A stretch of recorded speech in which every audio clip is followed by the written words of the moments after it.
Committee will come to order.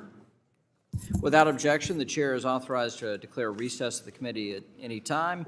The hearing is entitled Oversight of the Financial Crimes Enforcement Network and the Office of Terrorism and Financial Intelligence. Without objection, all members will have 5 legislative days within which to submit extraneous material to the chair for inclusion in the record. I now recognize myself for 4 minutes to give an opening statement. Welcome, Undersecretary Nelson and Director Gacke. More than 4 years ago, Republicans worked in good faith with our colleagues on the other side of the aisle to pass the Corporate Transparency Act, or CTA. With the CTA, Congress intended to enhance our national security by preventing bad actors like China, Russia, and Iran from using the financial system for illicit purposes. We did so by creating a new beneficial ownership reporting regime. This reporting regime was supposed to rid the financial system of bad actors by going after the shell companies, often used by foreign adversaries to hide their proceeds of trafficking and terror financing. Throughout this process, Republicans were clear. Our national security tools must be balanced with the protection of small business owners' privacy rights. Republicans fought for and secured key provisions to ensure the burdens imposed on small businesses are limited and the beneficial ownership information is protected just like tax returns. Very important that these things are protected just like tax returns. However, the Biden administration has failed to implement Congress's intent. It has added unnecessary complexity and confusion to the reporting regime, potentially risking our national security and further burdening small businesses. The administration has transformed what was a simple and direct program into Frankenstein's monster of complexity. For example, the CTA required 4 pieces of information from people who are reporting as beneficial owners. The filing form now consists of 51 data points. Additionally, Republicans secured the strongest privacy and disclosure protections ever for America's small businesses. We fought for guardrails on the collection, maintenance, and disclosure of beneficial ownership information. Instead of adhering to the bipartisan agreement and treating this sensitive data just like our tax information, the Biden administration opted to completely reinvent the wheel. We now have a new, overly complex, and less secure access regime. Finally, it's unclear what Treasury and FinCEN are doing to communicate key compliance and process information to impacted small businesses. This is the opposite of transparency. Every single small business in America will be forced to comply with this regime. Yet 90% do not know they have a new reporting responsibility, and that's according to the NFIB's new survey. Republicans have been sounding the alarm for years about the Biden administration's failed implementation of the CTA. This committee has advanced several bills to deliver much-needed transparency and accountability to FinCEN while bringing these rulemakings closer to congressional intent. We all agree to protect national security. We must prevent foreign adversaries from using our financial system for illicit purposes. FinCEN has a critical role in achieving this goal, and Congress has already granted the agency tremendous power to that end. We were told that the beneficial ownership reporting regime would be the silver bullet FinCEN needed to catch and deter bad actors. Yet, even after enactment, we have been inundated with never-ending requests for new authorities and more money. Now we see reports indicating the agency may be abusing its existing authority. According to these reports, law-abiding citizens, American citizens, have been targeted by FinCEN because they have differing political views from the White House. That is unacceptable. No matter the administration, no matter the ideology, no matter the politics, that is unacceptable. Until FinCEN can show Congress it can do its current job and appropriately use its existing authorities, I'm skeptical of providing greater authorities and resources. FinCEN is one of the least known but most powerful agencies in the entire federal bureaucracy. But when Congress gives you an inch, you don't get to take a mile. I yield back. I'll now recognize the ranking member, Ms. Waters, for 4 minutes. Thank you very much, Mr. Chairman, and I'd like to welcome Undersecretary Nelson and Director Gacke. Good morning. Right now, our national security is being increasingly challenged all across the globe. We see in it Russia's aggression towards Ukraine and NATO, and in the trafficking of deadly fentanyl from China. And we see it with the rise of white nationalist extremists who threaten elected officials and government workers. These nation-state adversaries and homegrown terrorists and their destabilizing bad acts are directly making threats to the American-led peace and prosperity that has existed since the end of World War II. So it is so important that we discuss how Treasury plays a role in countering these national security threats and why it is so important they have the resources necessary to confront these challenges. In fact, committee Democrats have worked to address these threats for a long time. That is why in 2020, under my leadership, committee Democrats led the bipartisan effort to pass landmark financial crimes legislation, including the Anti-Money Laundering Act of 2020 and the Corporate Transparency Act of 2020. While there's still more to do through these laws, we have empowered Treasury and its partners to make significant progress in bringing bad actors to justice. Unfortunately, Marjorie Taylor Greene and extreme MAGA Republicans are working just as hard to undo this progress. Not only are they politicizing critical national security decisions at the direction of the twice impeached, 4 times criminally indicted former president, but the GOP is also trying to undercut those in our government who protect the United States. Republicans don't want you to know so that it was Treasury that brought the criminal crypto exchange, Binance, and its executives to justice with a $4.3 billion settlement for taxpayers. Republicans don't want you to know how valuable the Bank Secrecy Act data is and how it has led to the arrests of human traffickers, fentanyl dealers, and fraudsters on a regular basis. And they don't want the public to know that it is Treasury that has been sanctioning Iran and Russia and busting shell companies so Russian oligarchs can't hide their stolen funds in the United States. Ultimately, Mr. Chairman, extreme MAGA Republicans are the biggest threat to our national and economic security as they continue to undermine aid to our allies, threaten the funding of vital programs for countless Americans, and dismantle the ability of the House of Representatives to function as it should under the Constitution. While Democrats continue to put people, peace, and prosperity over politics, MAGA Republicans prioritize only one person, Donald Trump. If my Republican colleagues are serious about combating oligarchs, fraudsters, fentanyl kingpins, and Hamas terrorists, then they must support increase, not drastically reduce, funding and authorities for Treasury and other national security agencies. So thank you very much, and I yield back the balance of my time. The ranking member yields back the balance of her time. We'll now recognize the chairman of the Subcommittee on National Security, Illicit Finance, and International Financial Institutions, Mr. Lukemeyer, for 1 minute.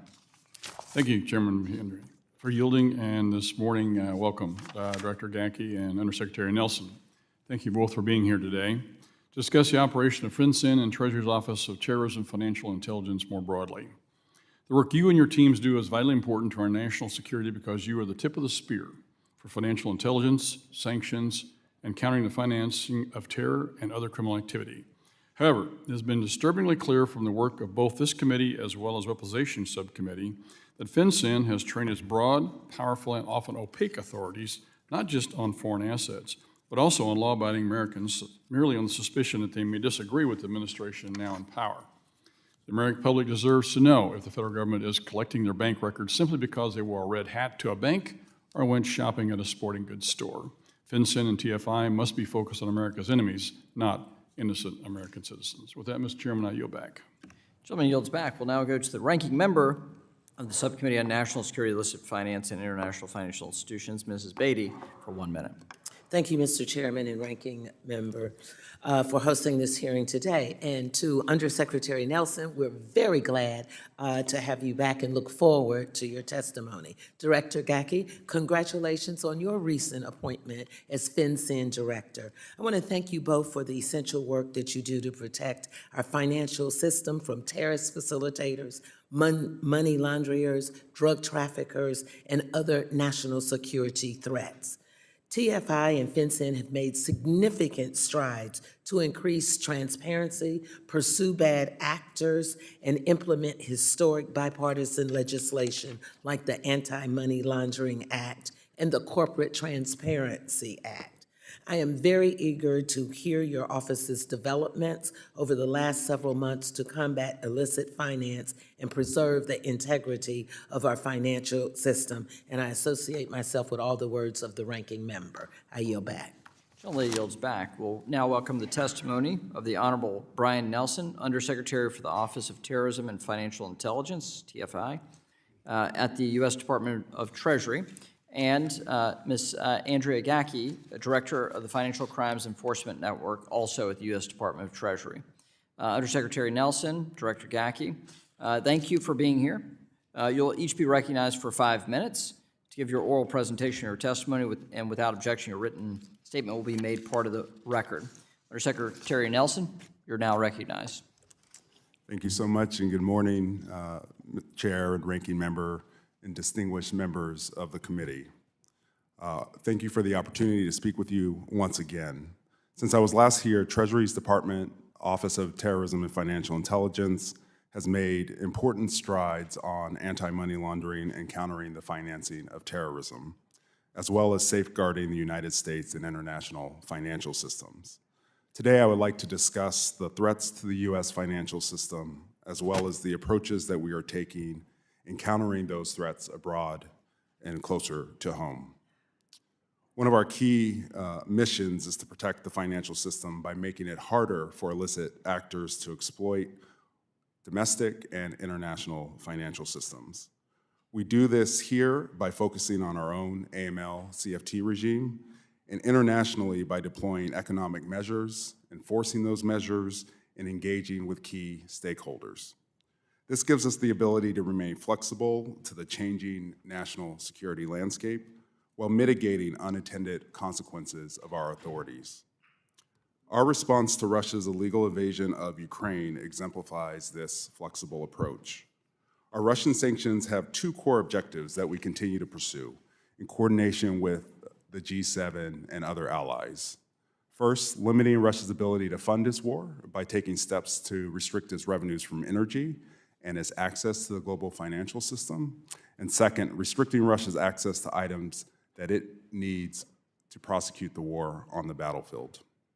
We also designed a novel price cap policy to pursue what appear to be contradictory goals: to maintain a reliable supply of crude oil and petroleum products to the global market, while also reducing the revenues that the Russian Federation earns from the sale of those commodities.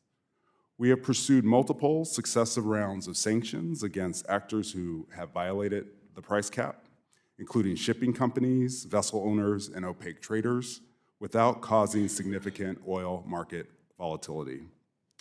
We have also launched a push to crack down on sanctions evasion and the provision of goods and services for Putin's war machine. On December 22nd, President Biden issued a new executive order which further targets Russian sanctions evasion, making clear to foreign financial institutions that facilitating significant transactions relating to Russia's military-industrial base may expose them to U.S. sanctions. While the events of October 7th have caused us to redouble our efforts on countering terrorist financing in the Middle East, disrupting Hamas's financing operations is not new to TFI. We've been doing this work for many, many years. Treasury is implementing a sustained global campaign against Hamas financing that includes our full suite of tools, including sanctions designations, public alerts and advisories, the convening of public-private partnerships, and use of our regulatory authorities. We are also closely following the situation in Yemen and are increasingly concerned with the growing number of Houthi attacks against vessels in the Bab al-Mandab Strait. In both these contexts, while we do not risk further regional escalation, we work to make sure that we are mitigating the unintended consequences of using our authorities, including our sanctions authorities. The administration strongly supports the delivery of humanitarian assistance to the Palestinian people, and we also seek to make clear that U.S. sanctions do not stand in the way of these life-saving efforts. Just a word on China. As Secretary Yellen has stated, our approach to the People's Republic of China in the national security context is very clear. We will safeguard our priority interests along with those of our allies and partners, and will protect human rights. Our aim has been to take specific, targeted actions where our concerns have been clearly communicated, and it becomes necessary to defend our vital national interests and not to seek competitive advantage. We continue to lead the world in mitigating illicit finance risk, as you'll hear from Director Gacke, and we are very focused on all of the regulatory support, rulemaking, communication around the work that we are doing to implement the bipartisan Anti-Money Laundering Act of 2020.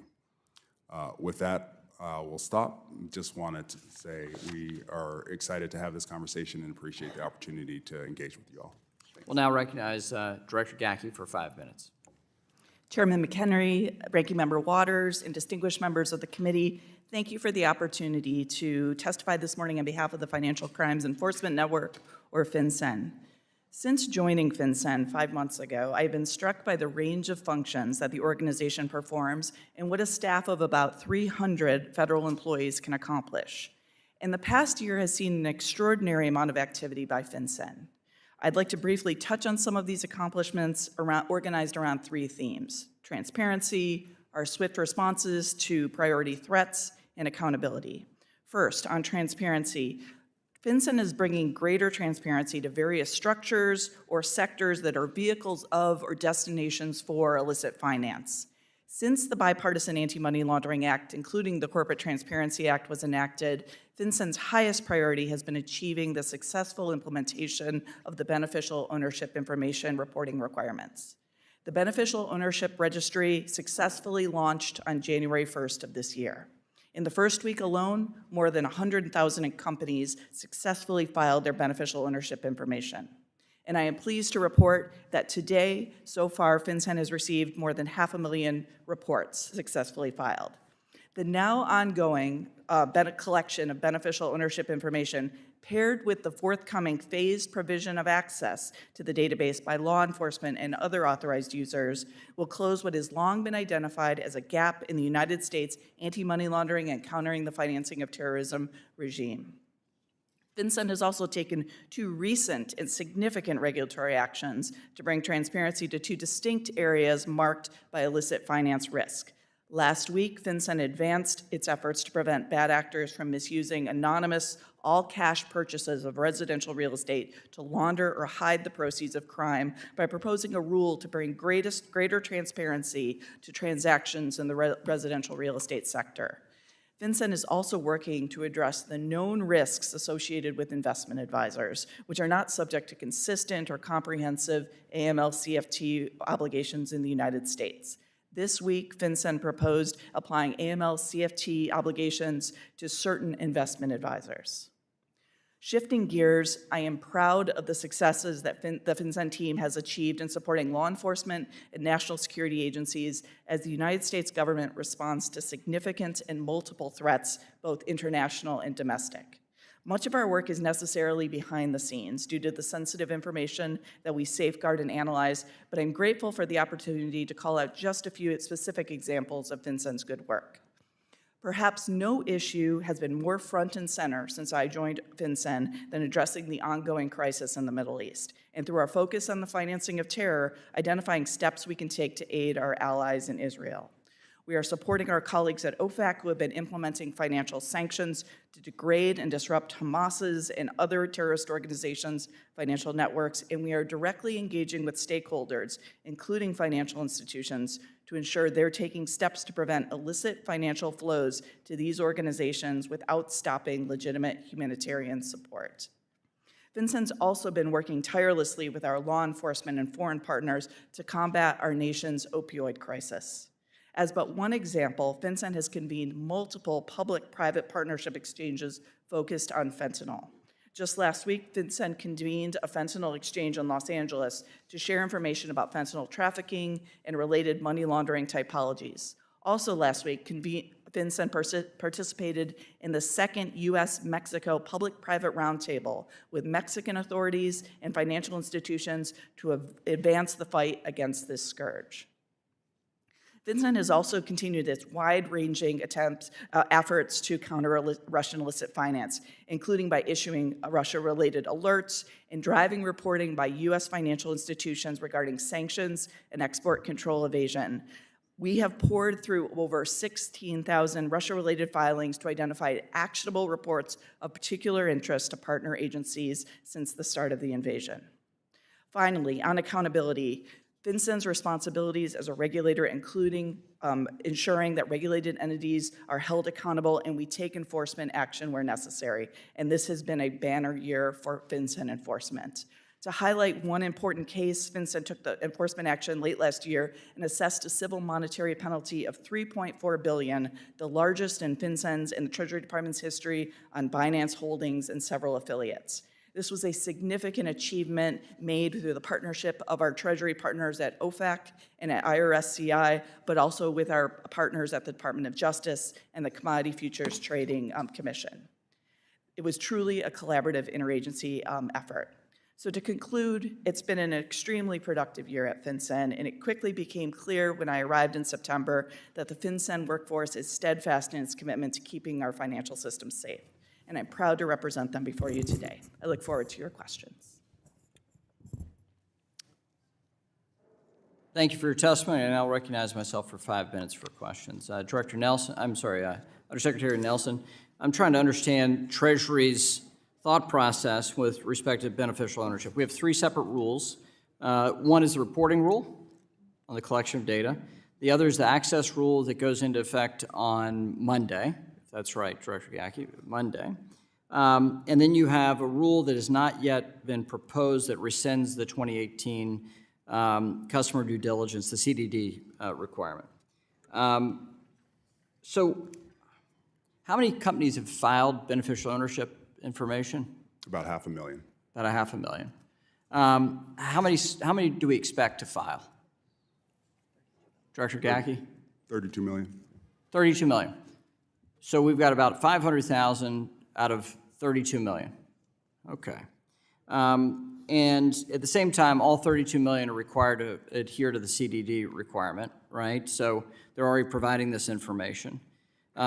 The NFIB survey said 90% of small businesses don't even know that this rule exists. So we have a massive problem. But we also have a massive problem about who can access this database. You said, Undersecretary, you said a small pilot program of users will access the registry first. What agencies are part of that pilot?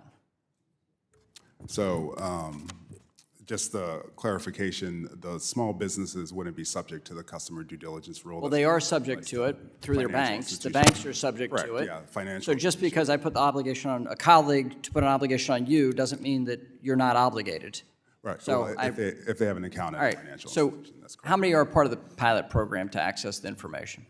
So we're thinking about phase access in about 5 tranches. So the first phase would be those federal partners that Who are FinCEN those? works most closely with. So imagine FBI, HSI, DEA, and the like, IRSCI, of course. And they'll have full access to the registry?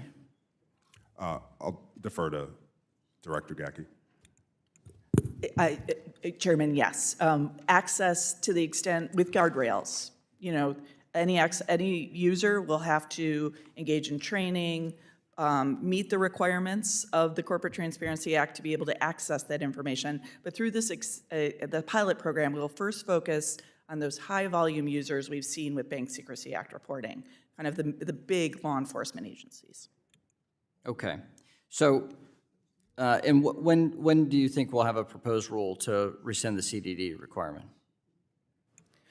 That's something we're presently and actively working on. I Is believe there a this- goal? the statute envisions the rule by, I believe, next January 2025. Right. But this current requirement, the reporting requirement, is obligated for that deadline as well. So, I mean, we're going to have people find out this year that they have this massive new requirement to a domestic intelligence gathering organization. And they'll find out for the first time that FinCEN exists. The average small business will find out for the first time FinCEN exists. Then they'll start asking questions about what do you do? And then they'll find out you collect all their bank records as well. This is an enormously cumbersome and complicated thing.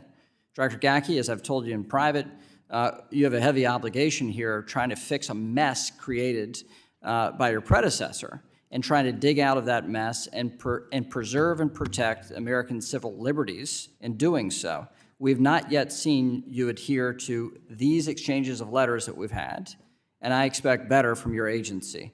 We need you to be better for American civil liberties and to make sure that people are protected. But let me get into this question. We currently have suspicious activity reports under the Bank Secrecy Act. You process these.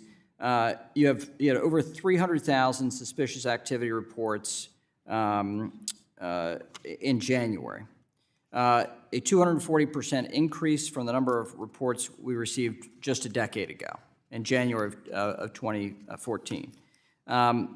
In 2017, there's a report by the Bank Policy Institute. It says that it suggests about 4% of SARs are acted on by law enforcement. Director Gacke, do you agree with that percentage? Chairman, I respectfully question that statistic. What is the statistic then? So I'd like to get back to you, but I think that we are doing our best to improve the feedback loop so we can actually draw and explain the value of suspicious activity reporting. But let me ask you this question. Do you collect statistics on the percentage of SARs that are used by law enforcement? That is something that we are beginning to. It's actually You've been collecting SARs for how many decades as an agency? several decades. And yet we don't know how law enforcement uses them. And at the same time, this administration has just proposed a new collection for investment bankers of new bank secrecy requirements. Yet we don't know what we're doing with the existing information, the effectiveness of it.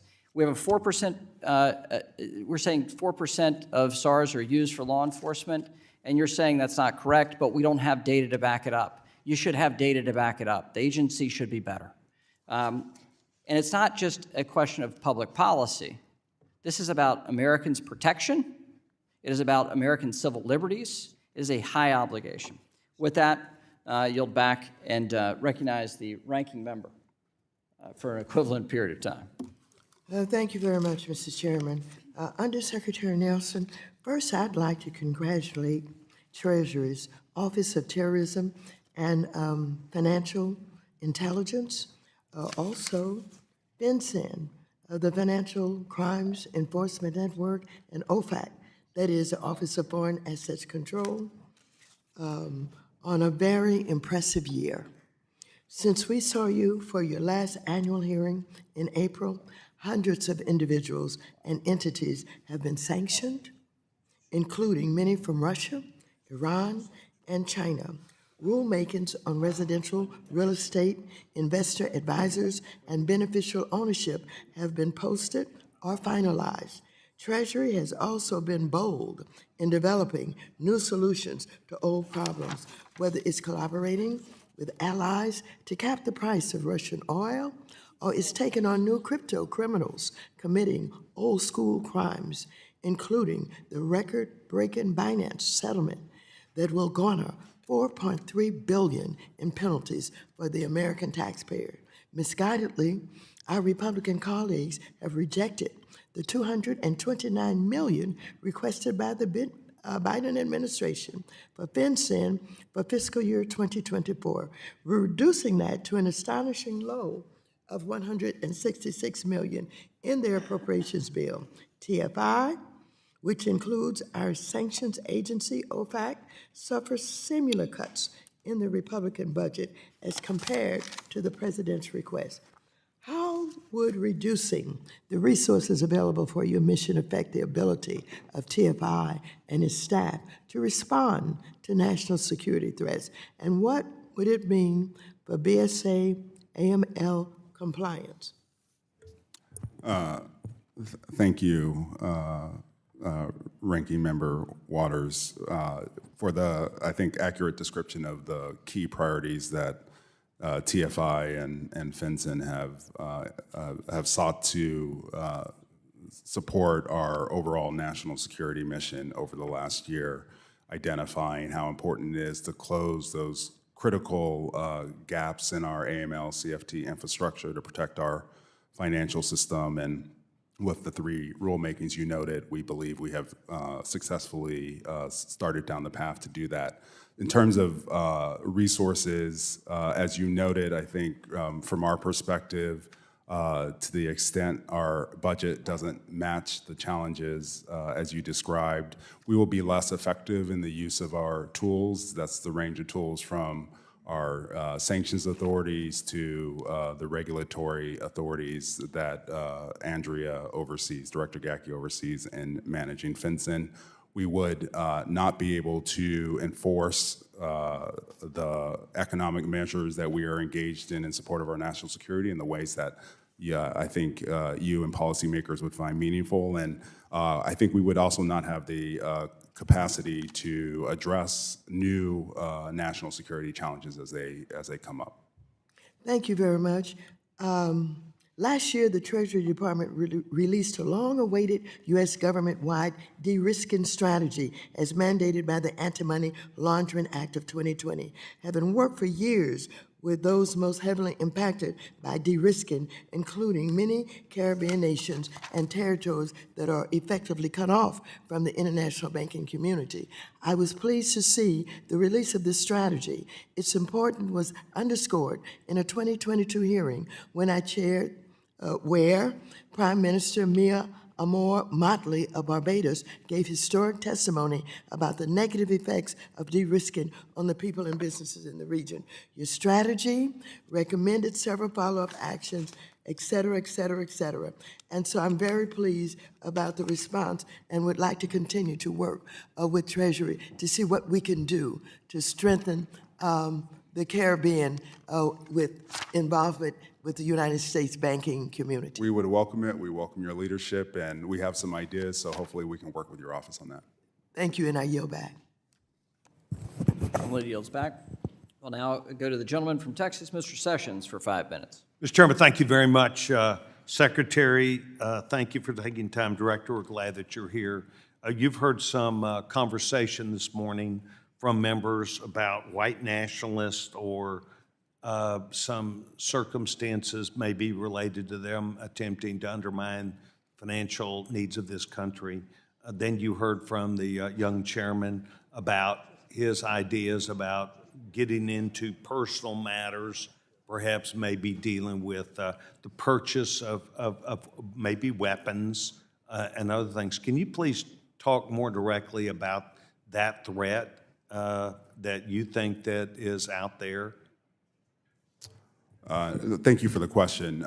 In our recently released National Risk Assessment on countering the terrorist threat, we talk about both international and domestic terrorism. Obviously, we are working across our government with law enforcement partners on indicators that would express domestic terrorism, but that are very cognizant of constitutionally protected speech. So those indicators are largely associated with indicators of violence. So you get involved in a law enforcement exercise as opposed to a financial integrity issue? Let me step back and just describe a little bit about how we support law enforcement through our financial intelligence. Well, I really want to go high. How big is this? Because I've heard both of you give testimony today. Nobody asked for help. We got a happy face from you about how effective and efficient you are, about your employees are all happy and doing their job. And yet now we're hearing, well, maybe this is an issue. Is it an issue or not? I don't think it's an issue in the. Okay, thank you very much. Director, we are very concerned about the numbers that we see here. According to data from the FTC in 2023, $2.5 million of fraud reports totaling $10 billion. And in 2019, it just went up to 2.4 billion more. What is causing this increase over this period of time from 19 to 23? Representative Sessions, thank you for that question. We are digging into the data to determine the core causes of fraud, but have like you seen fraud be a leading indicator. I think that this was reflected in the recent national risk assessments put out by the Treasury Department to show the climb in fraud. It's something we are still digging into. We have a research and analysis division. Has anything jumped out to you in your day-to-day operations of seeing trends, seeing things to where you were able to pinpoint something, or did this simply come back as an aggregate and you went, wow, look at that large amount? I think I owe you a better answer. I don't have one single indicator at this point to jump out at this, but it's Well, something I we're am looking interested into. in that because, once again, I've heard both of you thankfully coming and reporting of the good work that you're doing, of the commitment that your not only employees have, but coming back to report successes to us. And yet, I'd like to see where you're able to drill down to see these huge losses that occurred, where they are, what you're doing about that. And so, when might you think that would be available to yourself and for your review, and then perhaps to approach the committee on a bipartisan basis to make sure we saw the same thing you were? When do you think that would be? Sir, if it's all right, we'll get back to you, but it's something I'll definitely get my team working on right away. Okay, so when do you think you're going to call your 15th favorite congressman or write me and say, by the way, we're in this committee hearing on Valentine's Day, and here's the answer? When do you think you're going to get back to me? Because 10 months is not a good answer. Yeah, thank you. And maybe the gentlewoman agrees with me. Steve, you're About when? We're going to endeavor to get back to you in a month. 1 month. Okay, thank you very much.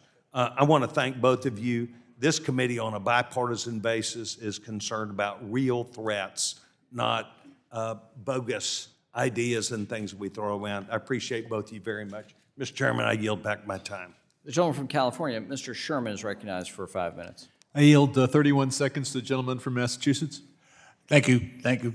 I want to, Ms. Gacke and Mr. Nelson, thank you so much. I really do appreciate FinCEN and all the work you do. I have one request and then one question.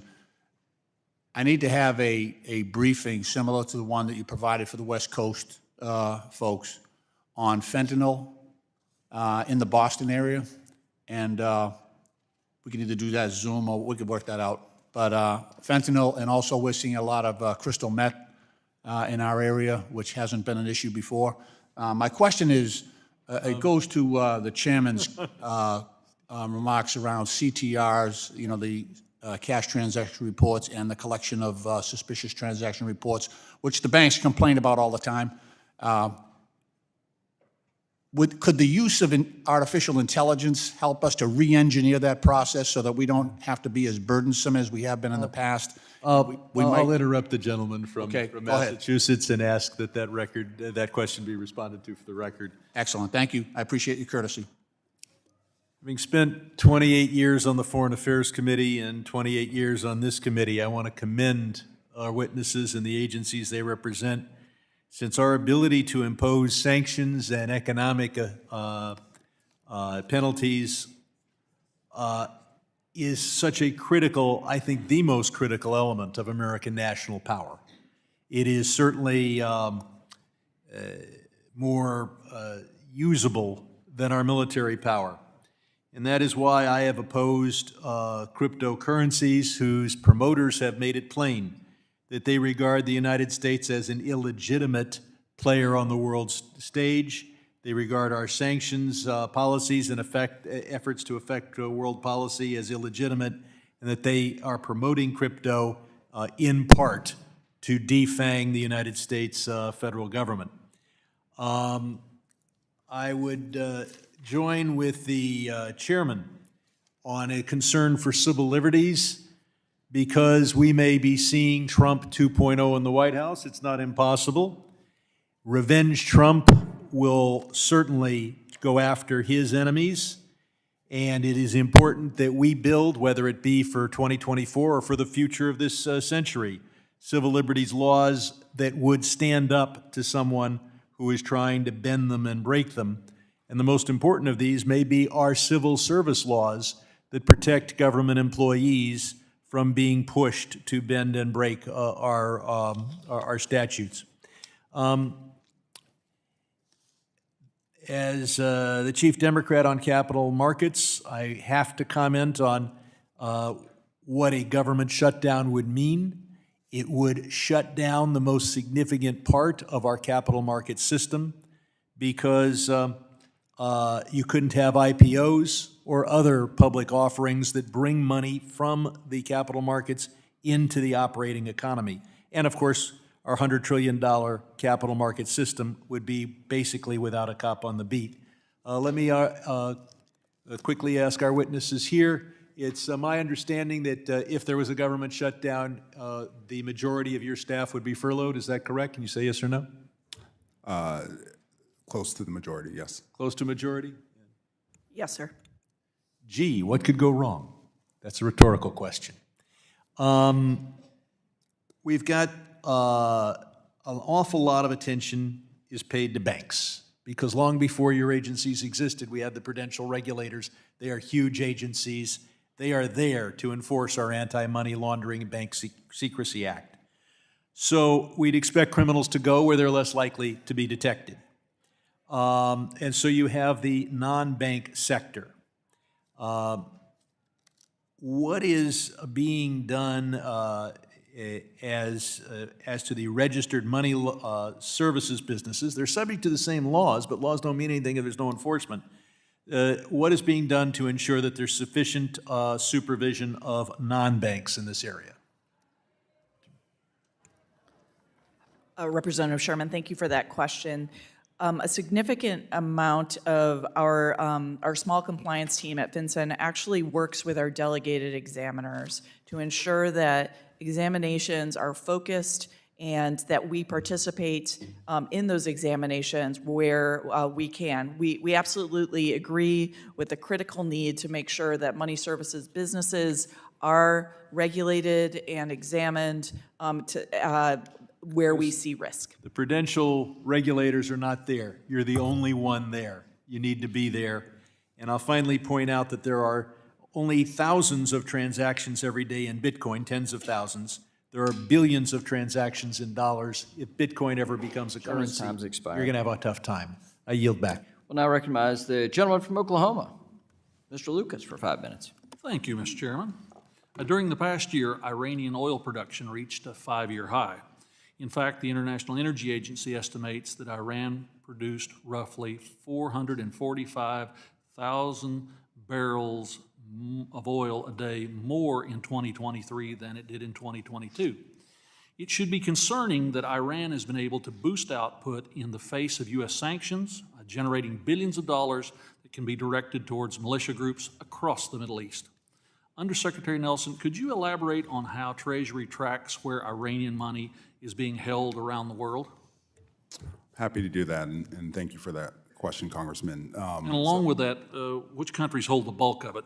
In your answer, please. Yeah, so just one really brief step back, which is that, as I think you know, state has a primary designation authority as it relates to services of the sale of Iranian petroleum and petrochemicals. But what we have seen at Treasury, using our own authorities, and I think to the point of your question, a lot of those funds are associated with terrorist activities or going to terrorist operators in the region. So the thing that we have focused on is identifying those pieces of the international financial system that Iran relies on in order to facilitate the transfer of those funds. We have seen, I think, as you have noted in the uptick of Iranian oil sales, that many of the customers are in China. So we have focused, and as recently as this past week, identified and designated a Chinese petroleum buyer in the context of funds that we perceived would then move onward to one of the malign militia groups operating in the region. So which countries do we believe hold the bulk of the Iranian monies as these transactions flow through the international financial service system? I would say the bulk of it obviously is in Iran, but where we see it going are countries like Lebanon, which is the location of Hezbollah, Lebanese Hezbollah. Obviously, there are a number of militia groups, including Kataib Hezbollah operating in Iraq, and of course Hamas operating out of Gaza. I'd like to focus on the Iranian money that is in Oman bank accounts. As you know, in July of last year, the U.S. allowed $10 billion in transfers from Iranian accounts in Iraq to Oman. From my understanding, any transaction using these funds must be approved by the United States Treasury. Undersecretary, could you explain the need to transfer Iranian funds from restricted accounts in Iraq to restricted accounts in Oman? Do we have certain agreements in place with Oman to give us enhanced oversight of such transactions? No agreements with Iran. None of the money is going to Iran. And just to correct the record, it's about $500 million that was transferred from the restricted account in Iran at the Trade Bank of Iran to Omani financial institutions. I defer, of course, to the State Department on the policy justifications for the transfer, but as an overall matter, it was designed in the reflection that Iran has used the buildup of these funds within Iraq to apply political pressure on Iraq, and respecting that underlined the desire to move the money into Oman, the $500 million. And there have been, as of this date, only 2 transactions out of that account, both of which we have reviewed. Turning attention to China, China is able to extract significant discounts from countries with heavy Western sanctions. Accordingly, China purchases the vast majority of both Russian and Iranian oil exports. Undersecretary, do you know how many Chinese financial institutions the United States has sanctioned for facilitating this trade with Iran and Russia? I don't know off the top of my head the number. We sanctioned a number of Chinese-based institutions in March of last year in the context of a large shadow banking network that was facilitating the flow of billions of dollars of Iranian oil sales. And as I said, just last week, we sanctioned a front company in China that was facilitating these sales as well. If you could provide follow-up information on that, I would be very appreciative, Mr. Secretary. And with that, I yield back, Mr. Chairman. Gentleman yields back. We'll now recognize the gentleman from New York, Mr. Meeks, for 5 minutes. Thank you, Mr. Chairman. Mr. Undersecretary Nelson, the Biden administration announced a historic outbound investment protection regime in 2023. For the first time, we will have mechanisms in place to ensure American capital and know-how to not fund the up-and-coming military companies of our adversaries. Can you explain why the administration settled on the approach laid out in its August 2023 executive order rather than an OFAC-only sanctions approach?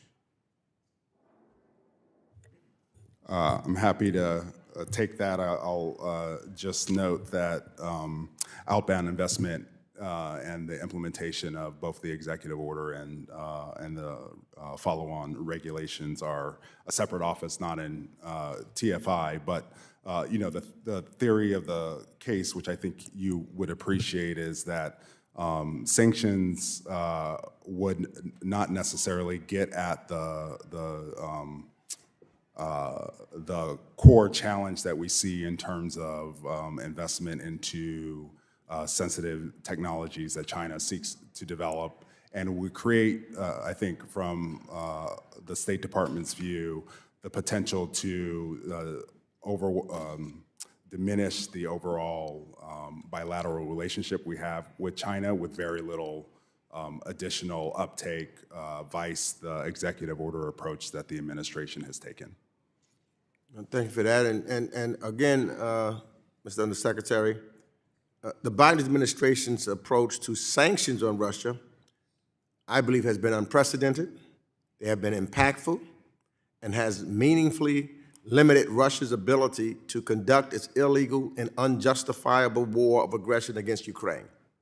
Sanctions on semiconductors have forced Russia to use dumb missiles rather than precision-guided ones. Oil bans have limited Putin's ability to fund his war, and the Russian ruble has collapsed in value, hindering the Kremlin's ability to pay for necessary imports. But I think more can be done. Can you speak to the administration's recent effort to sanction vessels transporting Russian oil and how that has impacted Putin's war funding efforts? Thank you for that question. We do believe that the price cap is succeeding in diminishing oil revenue generated by Russia while keeping energy markets stable. And we saw at the deployment of the policy a little over a year ago the success in driving a discount for Russian oil. Can someone close the door? We can't hear. And we have seen through the enforcement actions that we've taken over the last number of months that that is continuing to drive a discount that Russia is able to receive from its oil sales. We've seen over 2023 a 30% decrease when compared to 2022. So we do think that that price cap policy continues to be very successful. And as we are continuing to take enforcement and compliance actions, we will also look to ensure, as we talk to partners around the world, that they understand that the reliance on the Ghost Fleet and these other vessels are oftentimes environmentally unsound, aren't well insured and the like. So the decision not to use G7 services come with some serious downside consequences. So to the extent Russia's going to invest in creating a separate fleet or a new fleet, they have to provide a significant investment, and that will decrease their capacity, of course, to build tanks and do other things that will be meaningful to their prosecution of the war on the battlefield in Ukraine. Thank you. Let me see if I can squeeze in a question to Director Gacki. Yesterday, FinCEN released an analysis of money laundering risk in the investment advisor sector, which found more than 80 American investment advisors managed funds in which Russian oligarchs have invested or otherwise had significant ties. The report notes that the scale of these investments is significant and may include billions of dollars. How do we guarantee that Treasury has all of the tools needed to ensure that investment advisors are not being seen as an entry port to the United States market for illicit proceeds or foreign corruption? Congressman Meeks, thank you for that question. I think that one way to, we will work through the comments we have for that proposed rule to ensure that we are appropriately crafting that. And I just appreciate this committee's support and now and previously and ongoing to ensure that FinCEN has the resources it needs to ensure that we keep up with this grave threat. Thank you. My time has expired. Thank you. Gentleman's time has expired. With that, I recognize myself. The chair recognizes himself for 5 minutes for questioning. Thank you. Director Gacki, as a former member myself of the Small Business Committee, the ranking member, in fact, I'm painfully aware of the numerous reporting requirements that these small businesses face. And now we've added another requirement on top of all the other ones. The burden is getting very heavy. And people wonder why our small businesses are struggling sometimes and why they're going out of business and why they're consolidating. It's just one straw after another until finally one breaks the camel's back. And we're getting close on a lot of stuff. And this is another one of these rules. And again, it begs the question, you said a while ago, there's, I think Director Nelson, or Undersecretary Nelson made a comment, there's 32 million small businesses in the country. And apparently you're going to have a data report on every single one of them. Is that correct? 32 million businesses in your database. Can you tell me why? The chairman made a comment a while ago about you're really only required to ask 4 questions, and yet you have 51 different data points. Why? Why did you expand your ability to ask more questions than what you're supposed to ask? Thank you, Representative Lukemeyer. I want to stress that the data points are merely fields that go after the core requests of in a beneficial ownership report. And just to step back for a second, I have appreciated your comments here and then in conversations I've had with you about ensuring that this obligation is workable for small business. And we are taking pains to ensure that our filing system is simple, secure, easy to use, something that can be done without the need for professional help. And we have been told that it's taking most entities with simple structures no more than 20 minutes to fill out this form. There's 20 minutes here, 20 minutes there. By the end of the day, your whole day is busy filling out reports. You take 20 minutes, this agency takes 20 minutes, that local entity takes 20 minutes. Enough's enough. You already have this information. Why do you, are you getting any information from this that you couldn't get from a warrant?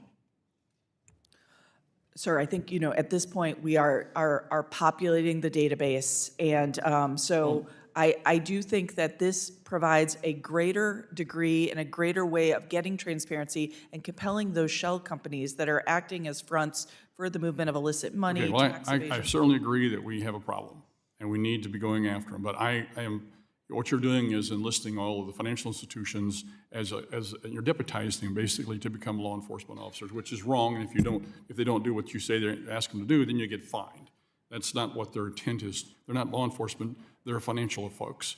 Now, you said you got a big settlement a while ago from Binance. Is that right? Yes, $3 billion sir. plus. Did anybody go to jail over that? So I defer to the Department of Justice for that, but I believe the founder of Binance, that process is ongoing. Okay, so somebody may go to jail yet. Okay, very good.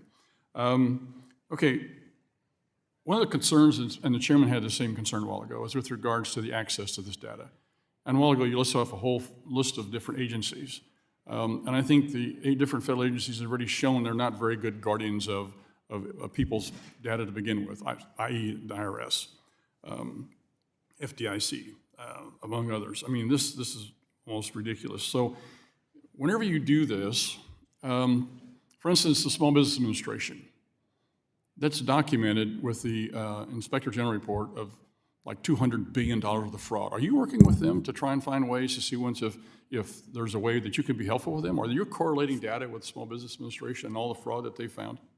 So we have worked very closely with the Small Business Administration in building the rules, but there are probably greater areas for our partnership when it comes to areas of fraud. Okay, Undersecretary Nelson, you talked a while ago about one of your duties is protecting human rights. Is that right? Yeah. And with you sanctions? Yes, absolutely. What are you doing with China? So we've designated a number of individuals for human rights violations in China, as you know, particularly associated with the treatment of the Uyghurs. Along that line, can I ask you a follow-up? Of course. You just had a Super Bowl. We did. Temu had a big ad on the Super Bowl. They use slave labor to make their garments, to make their products. They don't deny that. They say, no, we don't, but they don't take any effort to hide the fact that they don't really care one way or the other. Why are they on your list, or are they getting ready to be on your list of sanctioned entities? We under our GLOMAG human rights authorities, we take referrals from civil society and obviously Well, there's colleagues a here. couple articles that just been appearing over the last week or so about them, and now they have a big ad on in the Super Bowl. I mean, they're out there. I don't know why you can't do something about this. I appreciate the concern, and certainly we will take on board that concern. I can't Okay. preview a potential. Thank you very designation, much. of My course. time's expired. With that, we go to the gentleman from Illinois, Mr. Foster, who's recognized for 5 minutes. Thank you, Mr. Chair and Ranking Member, and thank you also for our witnesses. Director Gacke, last month FinCEN published a financial trend analysis of Bank Secrecy Act data and found that approximately 1.6 million BSA reports, 42% of reports received, were related to identity and identity fraud. These reports alone were equivalent to $212 billion in suspicious activity. The analysis described ways that the fraud can occur at every step in the identity process, from initial onboarding at a BSA-compliant firm to the day-to-day operation of an account. And while our monitoring of this type of fraud has evolved over the years, so have the scammers.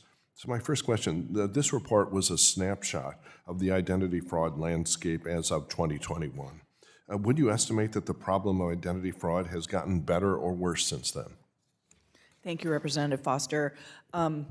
So we are beginning now the next stage of our identity project, following up on the financial trend analysis regarding identity to look at more recent reporting. We have no indication that things have gotten better in terms of fraud when it comes to identity. Thank you. So new technologies like artificial intelligence and digital assets give scammers many new tools, and frankly, I worry that our regulators will be quickly outgunned by things like open source generative AI models. Deepfakes, replicating individuals' voices or images are becoming more convincing. Many of us took notice, but we're not entirely shocked by the recent report of a $25 million fraudulent transfer that took place by an employee who had attended a Zoom meeting entirely populated by deepfake impersonations of his boss and coworkers. And so now in your report, FinCEN noted that public-private partnerships and applications of emerging technology present many opportunities to combat identity fraud. I've spoken to you about this in the past, particularly about digital ID, which is one potential solution that is listed in your report.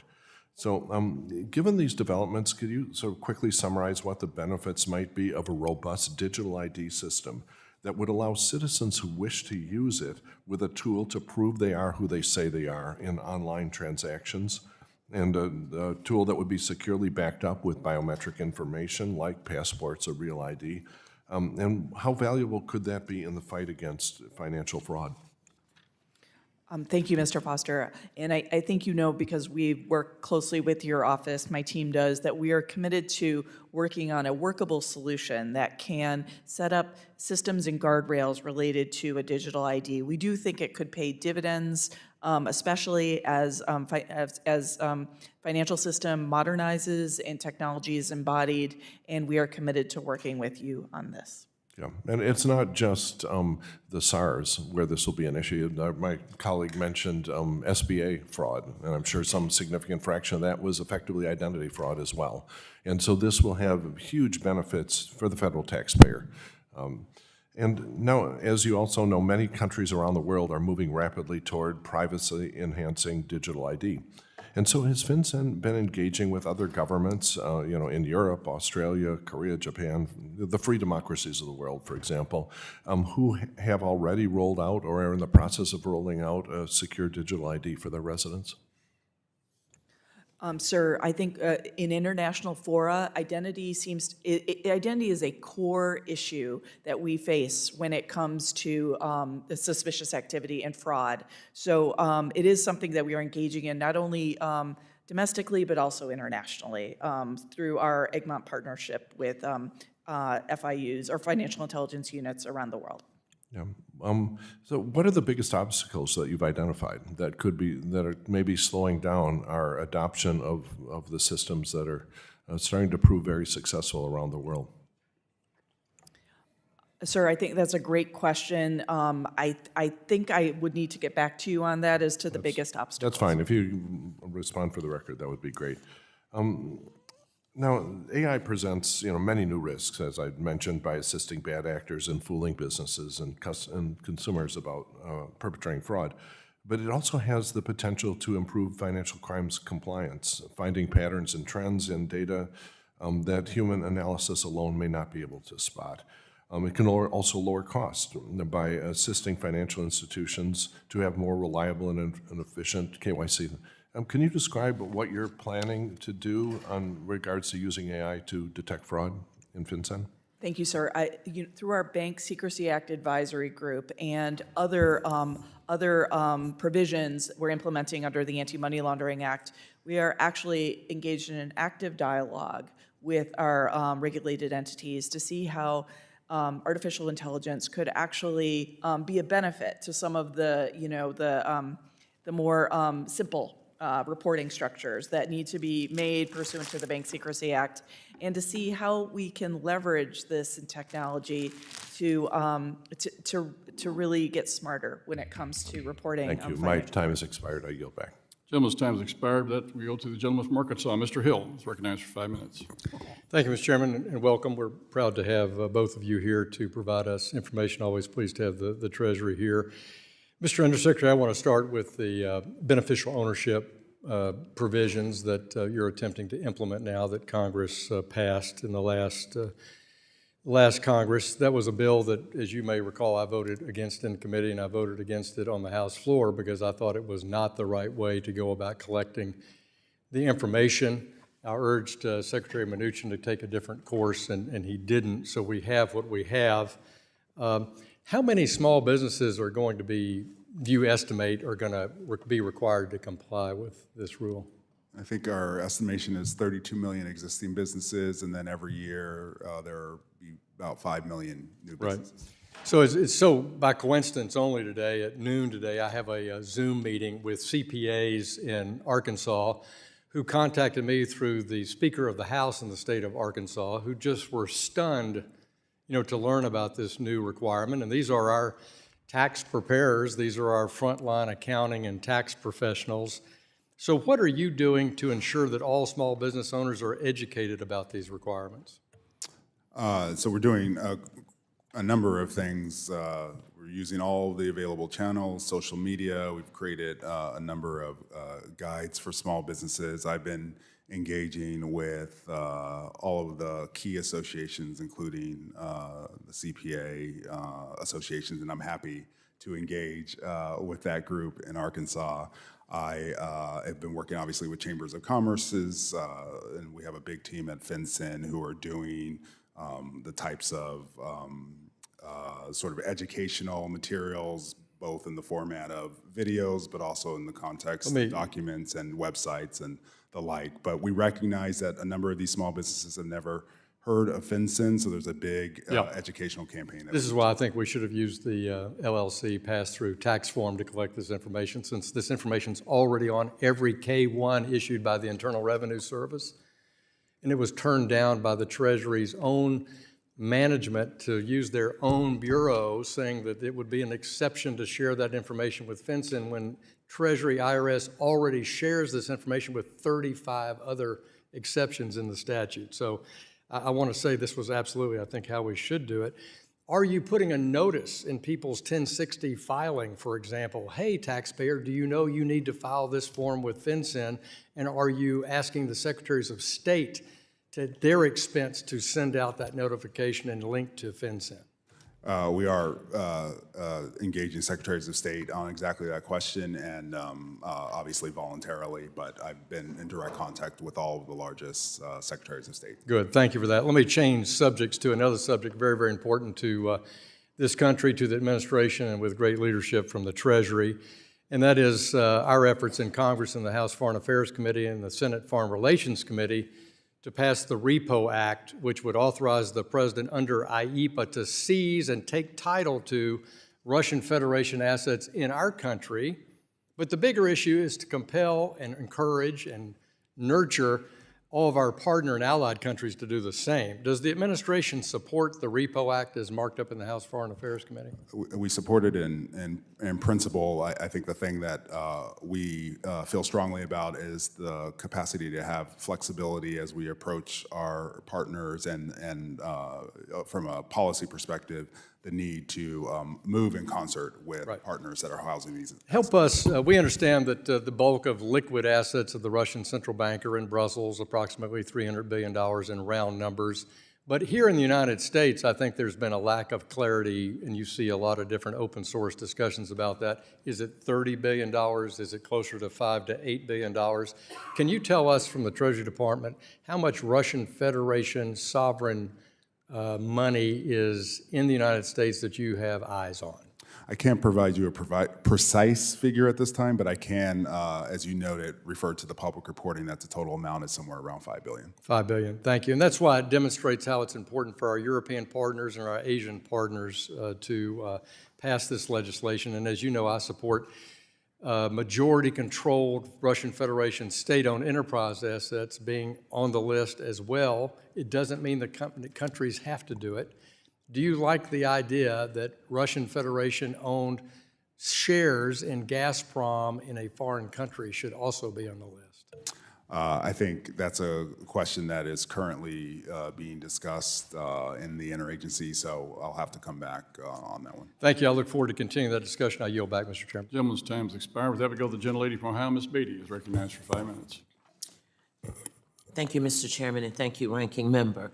Director Gacke, I'd like to applaud you for and your agency for making the significant and necessary changes to the final Corporate Transparency Act access to rule that your agency issued, and I think it was in December.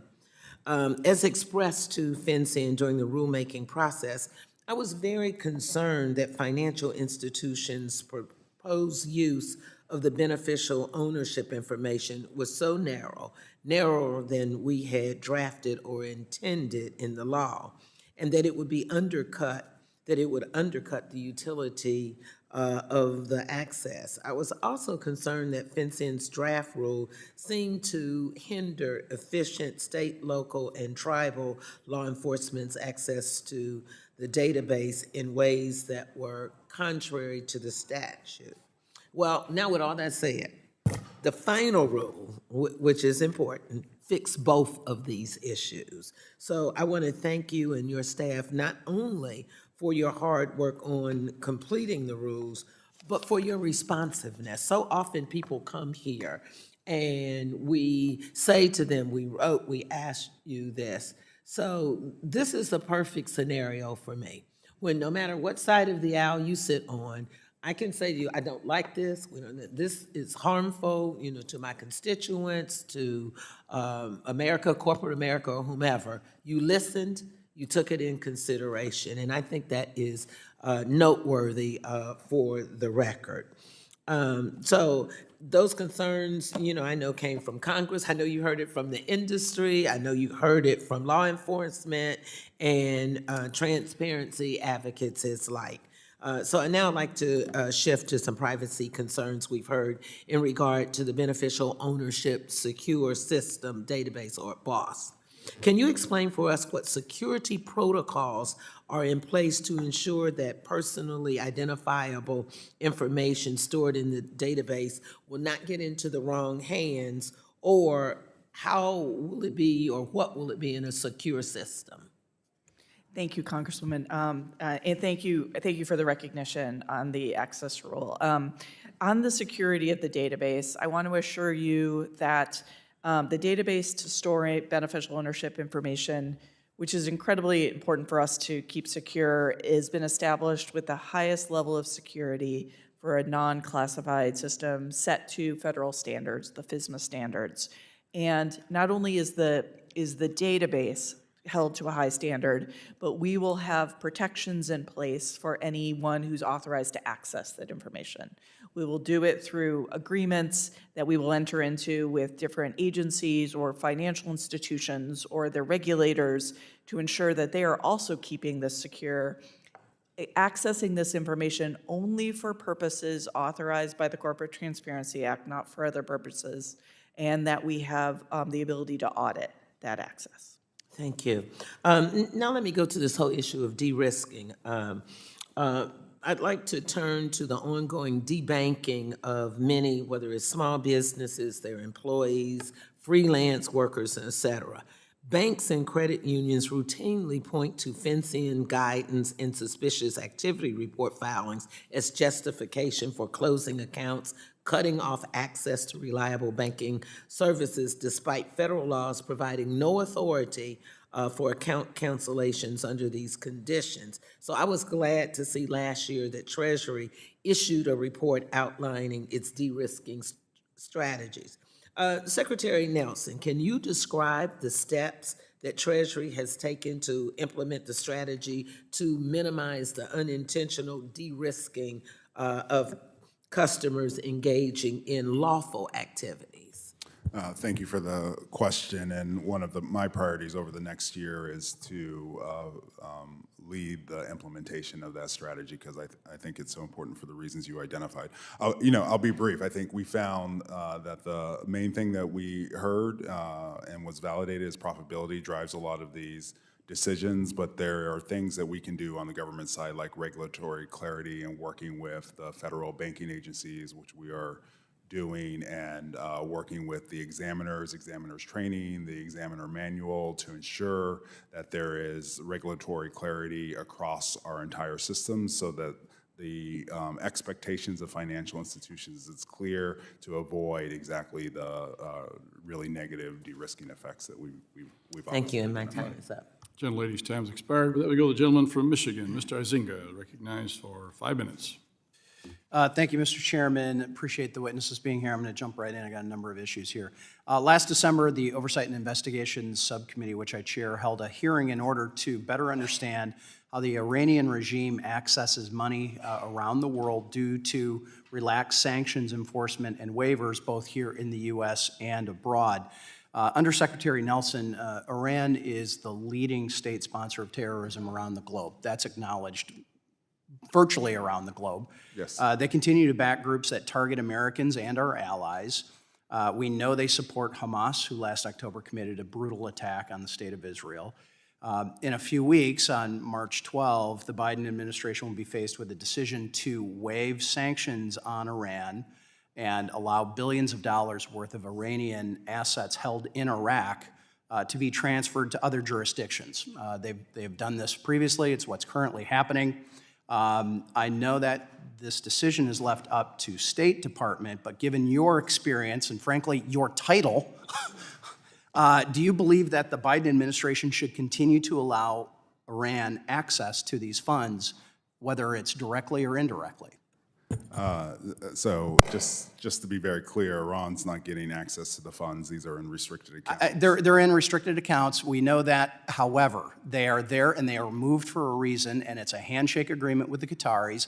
It's a handshake agreement with the Omanis, and we know, based on testimony that we had in this committee previously, that there was at least 2 instances where there were, quote, problems with transfers out of Oman. So, details of that have to be discussed in a SCIF. I'm not sure why yes or no was a classified answer from State Department previously. But based on your title, let me make sure I get it right. Undersecretary for Terrorism and Financial Intelligence for the Department of Treasury. Congratulations, awesome, well-deserved.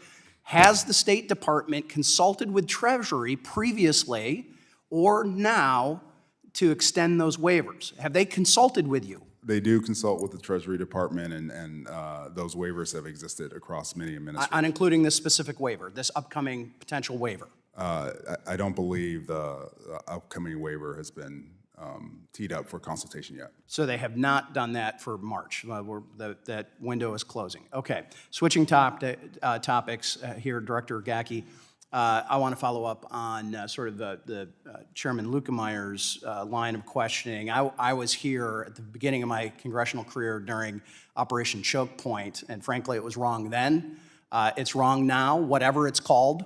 It doesn't matter what the name is. It's the action of that. I'm very concerned about FinCEN providing financial institutions with, quote, suggested search terms and merchant category codes that would be used to identify transactions. This was something that Mrs. Wagner did in our last hearing. I shop at Cabela's. I buy ammo. Am I on a list somehow? That's what a lot of people, including myself, are asking when we've heard this. Your agency was created to protect Americans and our national security, not to spy on them. And so, as you know, our committee, along with Judiciary Committee Chairman Jim Jordan, sent you a letter in January, which you responded to last week. We have asked for an in-person staff briefing. We're not asking you to move the world here. This is an in-person staff briefing. Can you provide an update to me when we can expect that briefing to be scheduled? Representative Heitzinga, we will definitely get with your staff, and we will put that briefing on the books for you Time frame, in the coming weeks. okay? And Mr. Chairman, I'd like to submit for the record a letter from the Mercatus Center, Financial Privacy Limits, Developments, and Ideas for Reform. Without objection. Thank you. Last topic for you, Director Gacke. I want to briefly discuss the customer identification program and your interpretation of it. I believe this issue came up during former Director Dass's last testimony before the committee. Do you believe it's a good idea to collect consumers' full 9-digit Social Security number in order to comply with SIP's rules? Thank you, sir. That's something we're studying. We understand that it is that recent new financial technology firms usually collect a subset of that information. And we are taking this in and evaluating the best approach as we look at the customer identification program. Okay, so it sounds like you're leaning towards that. We know that there are state-chartered banks are working with fintech companies and not banks at the federal level, right? Right, there's a divergence of approaches that we want to understand and get right. Okay, do you believe it should be done through a formal rulemaking process, not regulation by enforcement, or do we just need to move ahead with this? I think it's appropriate for formal regulation. I would think so too. So, and then do you not believe that this opens consumer Gentleman's time institution has expired. collecting data to identity theft? That's a concern, and I'll have you answer that in writing. Thank you, Mr. Chairman. I yield back. Gentleman's time has expired. With that, we go to the gentleman from Texas, Mr. Gonzalez, recognized for 5 minutes. Thank you. Thank you for being here. Director Gacke, in 2023, Mexico received a record of $63 billion in remittances, a 7.6% increase from 2022, of which more than 95% came from the United States. With a recent surge in remittances, I'm concerned that this has inadvertently made it easier for Mexican drug cartels to launder drug money. Cartels use civilians as conduits for remittances and then hand the money back to cartel workers or the cartels themselves, a practice, as you know, commonly known as smurfing. What is being done to limit or monitor these remittances as an avenue to financial illicit activities? And what can we do to better identify, monitor these laundering schemes through our committee? And one more thing, are you working with your counterparts in Mexico, and how cooperative are they being on this issue? I clearly believe there's a lot more to this than what we know at this point in time, but that surge in remittances, it's really kept the peso really strong and stable, even competing against some of the global currencies. It's a real concern as a member that sits on the border. We find, huge bulk cash, and we know a lot of it is being moved electronically, and it's quite a concern of funding being used for campaigns in Mexico and to make these cartels even stronger. Thank you, Mr. Gonzalez. The FinCEN team is very focused on this issue.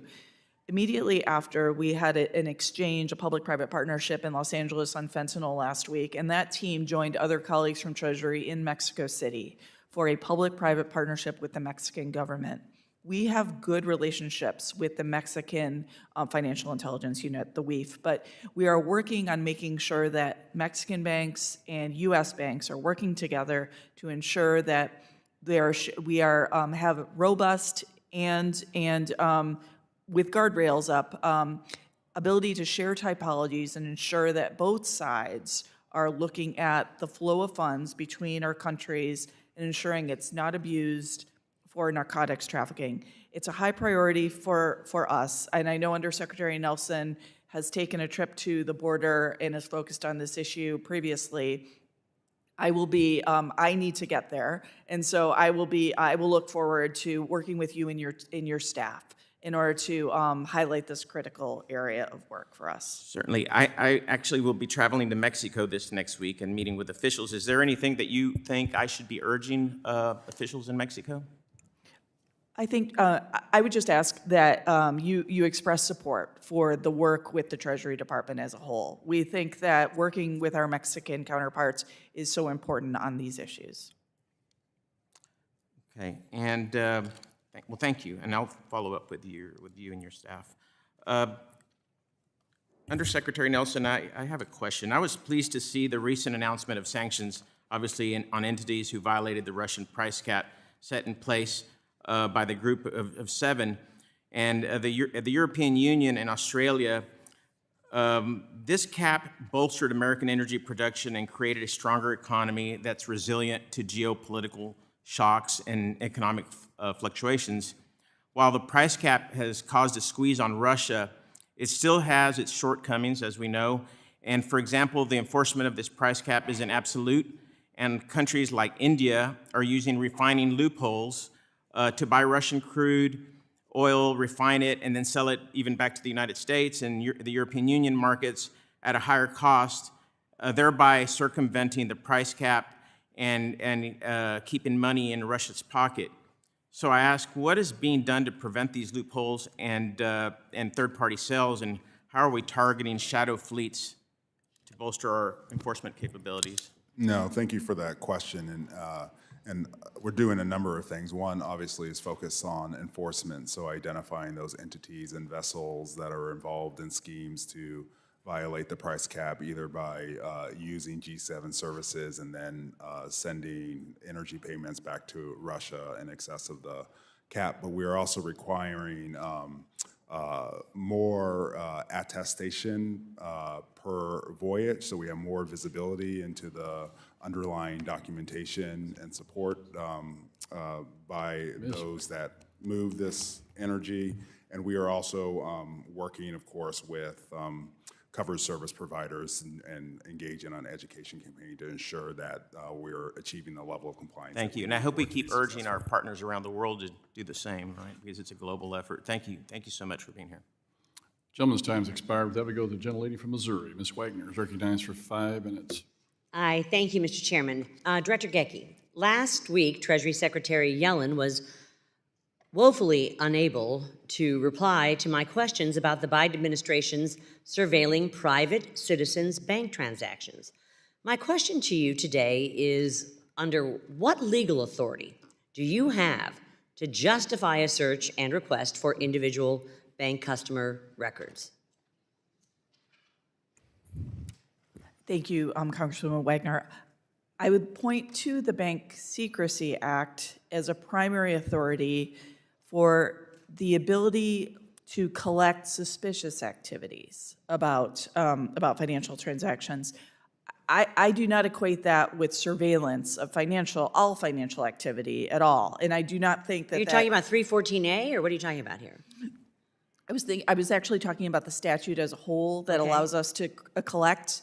I will say 314A is I agree, it's a statutory structure that allows us to request information about. But that, ma'am, is for terrorism and money laundering, not legal purchases made by a United States citizen. Absent a warrant, Ms. Gecki, my constituents in Missouri and Missouri 2nd District should not have their legal purchases at Dick's Sporting Goods or the purchasing of a Bible becoming the knowledge of federal regulators like FinCEN. Were any warrants issued by a judge, any subpoenas issued by a court, or any legal opinion provided by your general counsel about legal requirements under which banks would be required to provide this type of information, ma'am? Representative Wagner, I want to step back and talk a little bit about what I understand was going on. And to be fair, I was not at FinCEN at the time, and I understand the FinCEN exchange program that brought together law enforcement and financial institutions began immediately after January 6th in the last administration and continued shortly for a few weeks into the present. But what I understand is that the overwhelming focus of this information was on violence. Was what? Violence. It was sharing key terms around acts of violence, words. Bible, gun violence, those are gun purchases? I'm trying to understand here. These are legal purchases. These have nothing to do with terrorism or money laundering or anything that would come under data privacy and such. Were there warrants issued by a judge and a court that required them to provide this information? Respectfully, I would have to defer to my Department of Justice colleagues. Okay, let on me that let me question. ask this then. Director Gecki, are there any limits to what the federal government can ask for from banks, or that a bank can provide in response to a request? Representative, I do believe there are limits. I do not, FinCEN has not taken. Well, I sure hope there are limits, especially about legal purchases by U.S. citizens of Bibles. Are there certain questions or criteria such as targeting speech or religious activities that trigger constitutional concerns?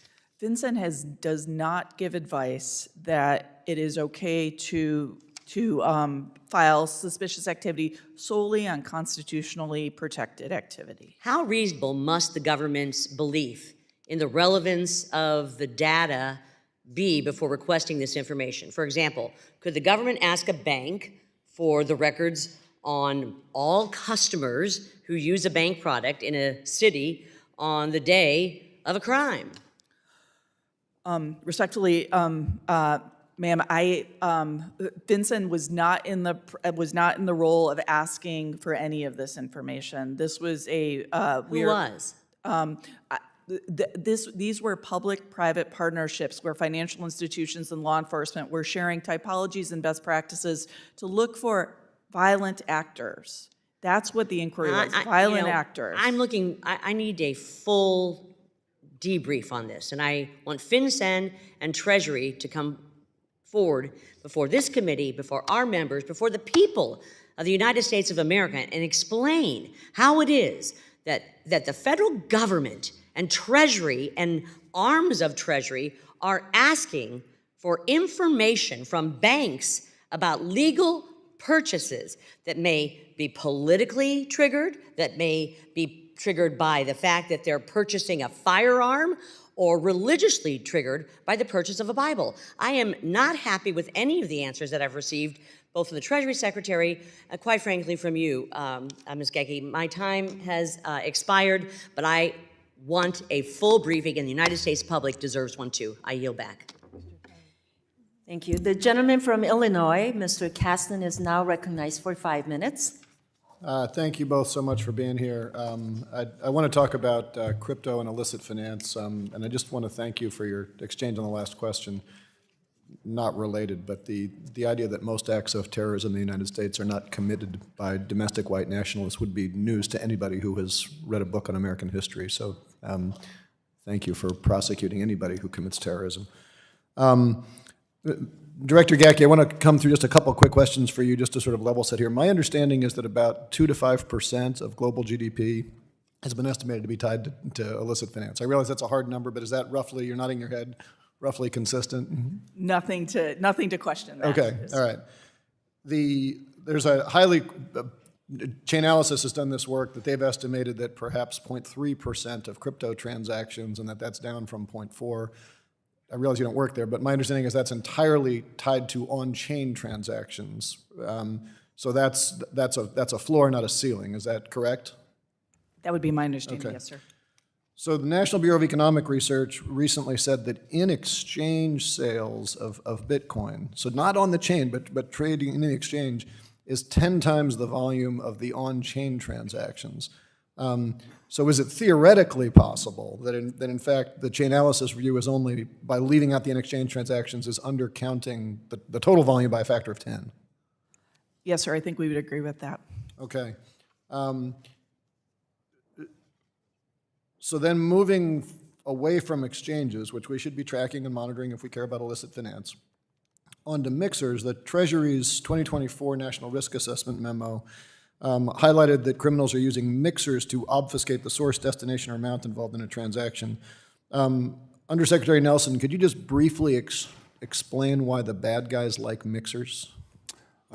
Yes, mixers allow for the capacity to obfuscate the attribution to who owns whatever that virtual asset is, and they do that in a number of ways by pulling a bunch of different types of coins together, and then when it comes out of the pool, basically disaggregating the attribution that went into the mixer. Okay, well, I appreciate, because FinCEN, I think the rule, I think last year, would require financial institutions to collect, report details on transactions that they suspect may involve mixing activities.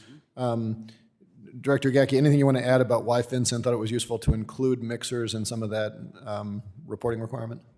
Oh, just to echo Undersecretary Nelson, we have seen the mixers are used to create anonymity in a way that shields illicit finance. So we thought this was an appropriate use of our tool, and I'll just leave it there. Okay, I'm with you. There have been some folks who have argued, including to some degree in this hearing, that the proposals from FinCEN are too burdensome. It would require financial institutions to report a bunch of data on mixers, IP addresses. But help me out, under existing AML rules, aren't banks and institutions already required to collect that information? Indeed, we would agree. We are, however, we've received a lot of comments on this proposed rule, and we are looking through them all. Okay. So all of that, and I appreciate your brevity, because I want to get to sort of the big meaty question at the end, but I think you all have been extremely effective at shutting down some of these networks from, Garantex. You guys know all the high-profile work that you're doing, but it feels like there's this whack-a-mole process going on, because now we see this data that the bad guys are moving to chain hopping, which is this whole separate thing, and we probably don't have time in the minute to explain where that is. Although if you'd like to, feel free. But I'd welcome thoughts from either of you. Do we have reason to believe, number one, that crypto is less likely to be used for illicit finance than the 2 to 5% of global GDP in fiat currencies? And then part two, is that question even answerable with the structure of crypto networks right now? Can we actually get at the data to answer that question? Either of you have thoughts on that? So I think the technology is obviously going to evolve, and we've been focused, to your point, I think, on working through the FATF, working bilaterally with jurisdictions across the globe to ensure that our AML-CFT approach is consistent to avoid sort of the opportunity of jurisdictional arbitrage. I think recognizing that there continues to be a need for additional clarity, although FinCEN has been great for the last 10 years at being clear that AML-CFT obligations apply to virtual assets. We would look forward to working with Congress on ways to ensure that our regulatory authority is clear in this area to address exactly that concern. Well, I'd welcome, I'm out of time, but welcome the chance to work with you, because we talk a lot about this 0.3% number, which is clearly wrong and clearly low, and we'd like to understand how big a problem this is. Yield back. The gentleman from Kentucky, Mr. Barr, is now recognized for 5 minutes. Thank you, Madam Chairman, and thank you, Undersecretary Nelson. Good to see you again. Appreciate you coming to my district in August to hear from my constituents, especially small businesses and financial institutions, state and local law enforcement, about how the beneficial ownership reporting requirement updates will impact their operations. I was pleased to see, following this meeting in Lexington, Kentucky, that FinCEN released its small entity compliance guide, as we heard from many stakeholders, that the compliance standards for this rulemaking will be especially onerous on small institutions. Director Gacke, since the release of this compliance guide, what actions has FinCEN taken to properly educate small businesses on these requirements? Thank you, Representative Barr, for that question. We've taken a number of steps beyond the small entity compliance guide, which we have translated into 11 different languages. We have also expanded into social media in order to get the word out about it. We have partnered with organizations, federal and national.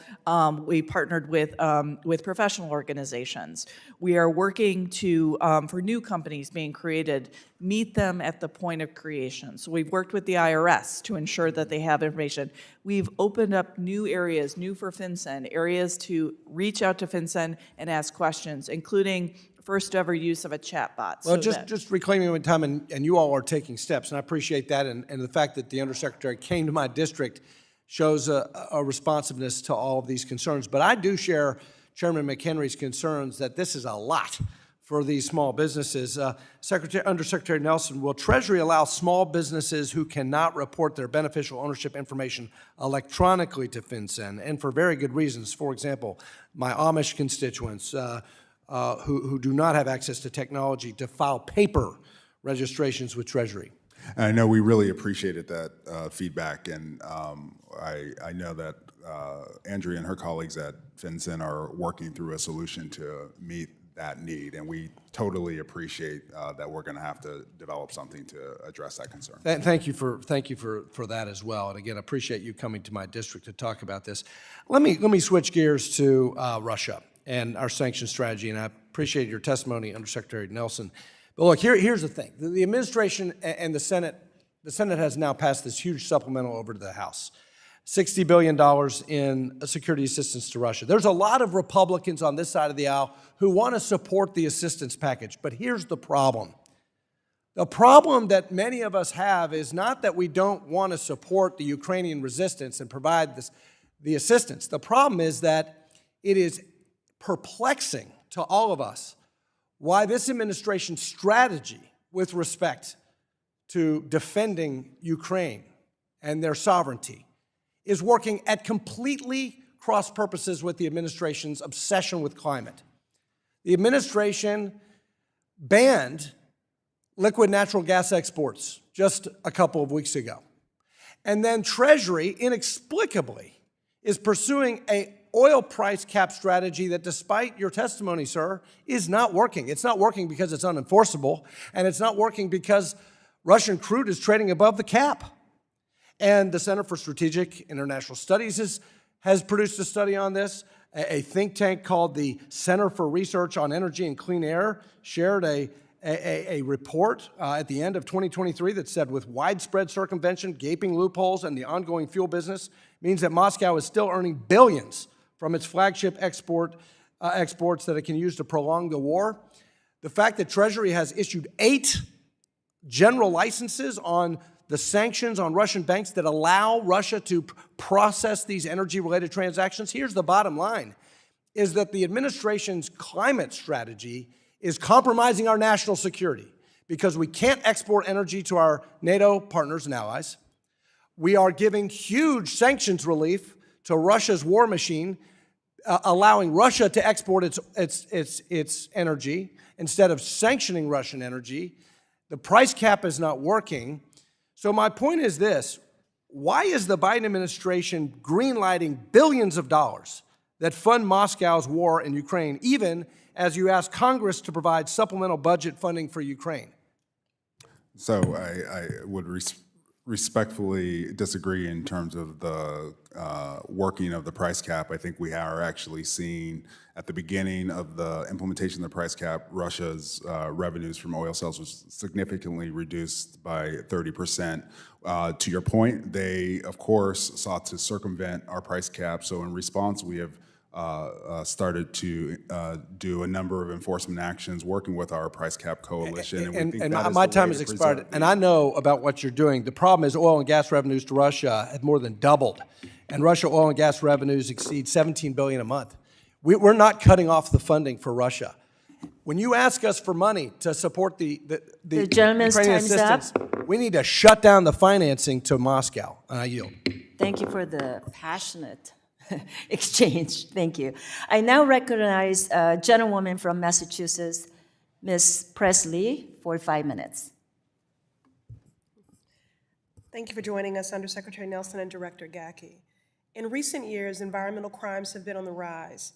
From wildlife trafficking to illegal logging, mining, and fishing, global environmental crime is estimated to generate hundreds of billions in illicit proceeds every year, making it the 3rd most profitable crime in the world. These crimes perpetuate and contribute to the climate crisis. I think about those devastating images of the Amazon rainforest burning. In 2022, the Amazon lost more than 10 football fields every minute.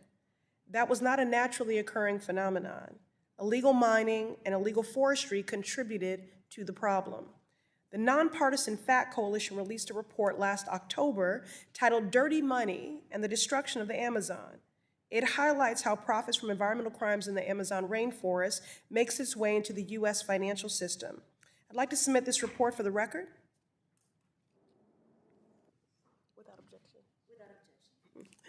While environmental crimes are damaging in their own right, they are also associated with other convergent crimes such as drug trafficking, corruption, and money laundering, which endanger public safety and corrode democracy. Financial transparency reforms are critical.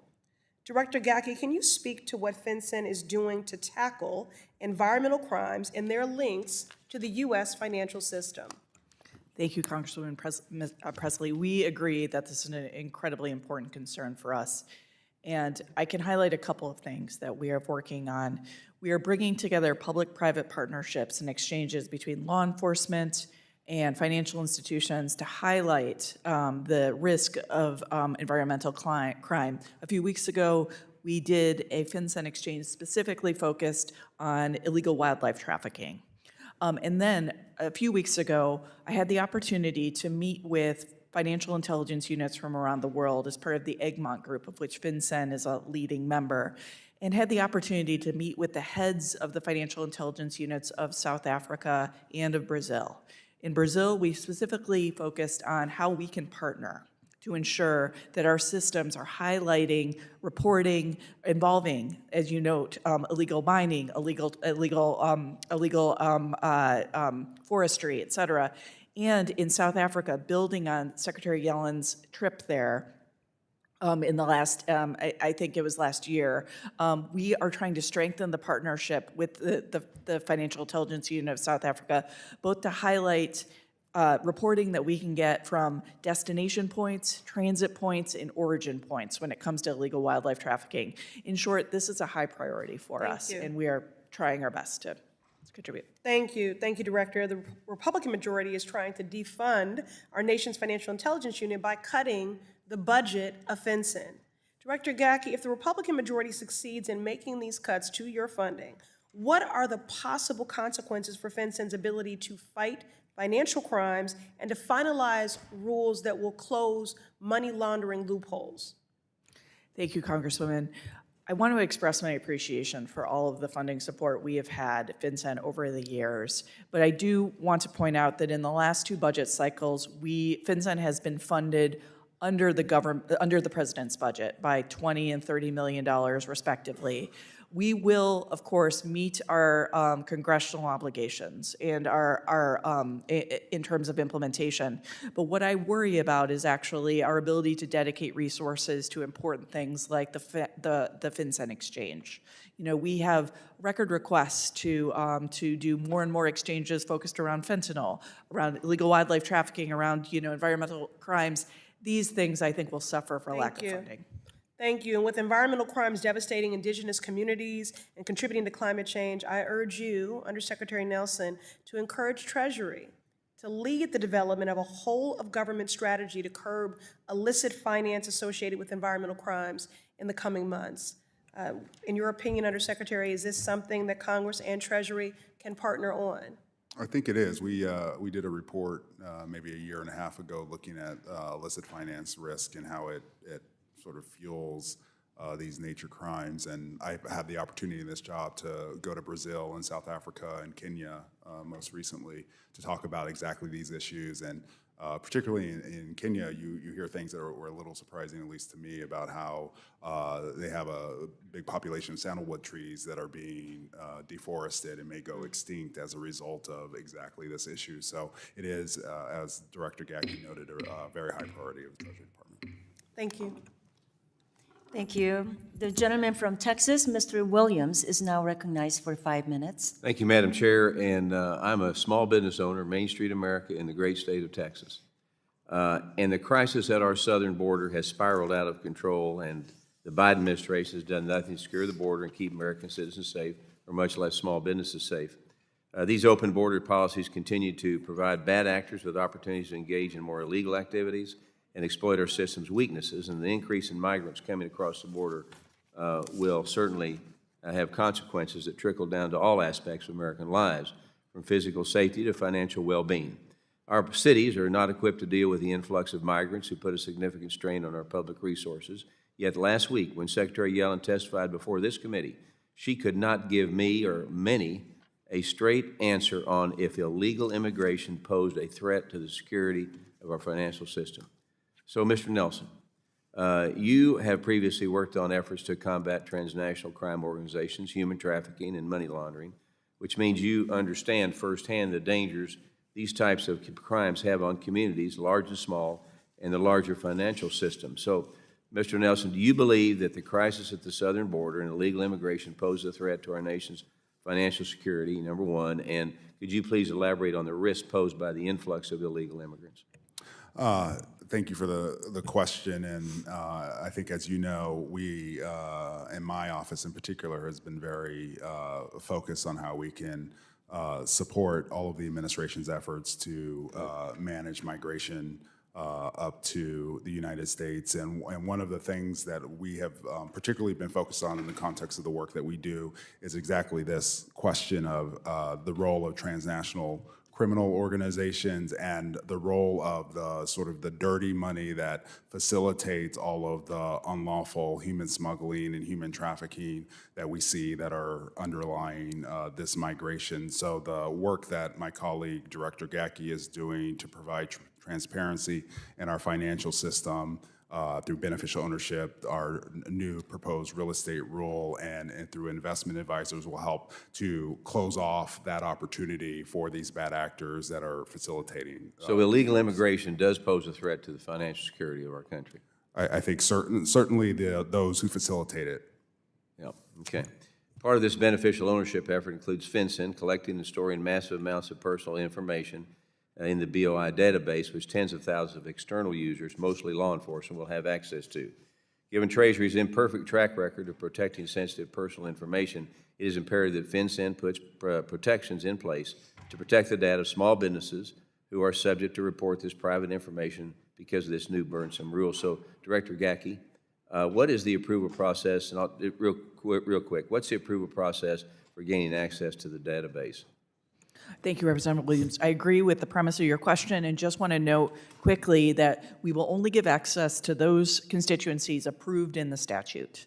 And to do so, the approval process, we will set up a framework through memoranda of understanding or other agreements to ensure that people who access the information keep it at the highest security levels that we can, access it only for authorized purposes under the statute, and do not disclose it beyond for any reason that's not authorized. Okay. As we have discussed at length today, FinCEN's beneficial ownership reporting requirements have been open for filing since January 1st of this year, despite numerous calls from members of this committee to withdraw or delay implementation. FinCEN could provide more clarity on compliance guidelines. So when talking to small businesses, like I represent, I'm chair of the Small Business Committee back in my district, most of them are either unaware of these new obligations or they're concerned about the higher costs and possible penalties for their lack of knowledge about this BOI rule. It is your duty to educate business owners on how to comply and file returns properly while ensuring they are not held liable or penalized for compliance on a rule that they've never heard of. And it's a real issue. So quickly, how are you planning on reaching rural business owners like those that I represent who may not have reliable access to the internet to inform them of these new requirements? Thank you, sir. Quickly, we are employing all strategies.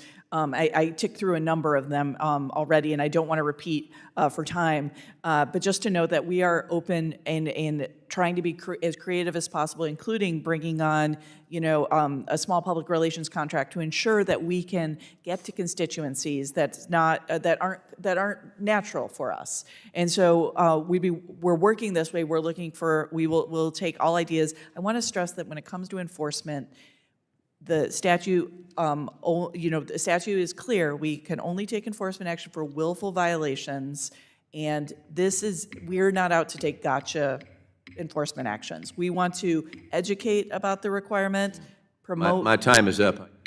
Thank you. I now recognize the gentlewoman from Michigan, Ms. Tulip, for 5 minutes. Thank you, Chairman, and thank you, Undersecretary and Director, for being here. I mean, I know that many of you, both of you have talked about this, but in general, the incredibly important role that you all have, and especially around the real estate industry, has been a very attractive target for corrupt foreign actors seeking to hide their money by paying with cash or relying on shell companies, as you know. We already know, and my colleagues should know this, 20 to 30% of residential real estate purchases in our country is not financed, and therefore do not face the same level of anti-money laundering oversight as other more common transactions, as we know. And again, it should ring alarms for many of my colleagues. Huge influxes of illicit cash can distort markets, as you know, further incentivize developers to build luxury real estate and commercial properties instead of affordable housing. That's also something that I put aside as something that's important. Consider rentals, for instance. Criminals often make bad landlords. In some cases, buildings sit vacant for years, and others, residents pay the price as rents go up and services decline.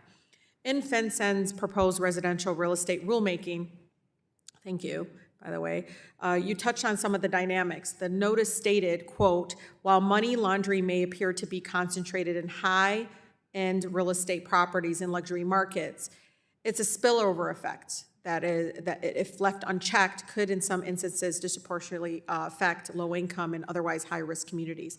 Director, can you unpack this statement a bit and help us understand how money laundering worsens the housing crisis and impacts communities like mine? Oh, thank you, Representative Tlaib.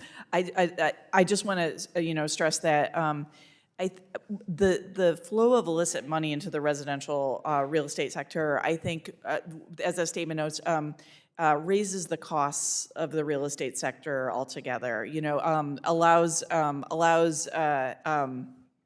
Allowing illicit actors to store their money in this could have an effect that disadvantages homeowners across the country. And so we feel that this is an important measure, not only for, to stem the flow of illicit finance, but also is an overall benefit to the residential housing sector in the nation.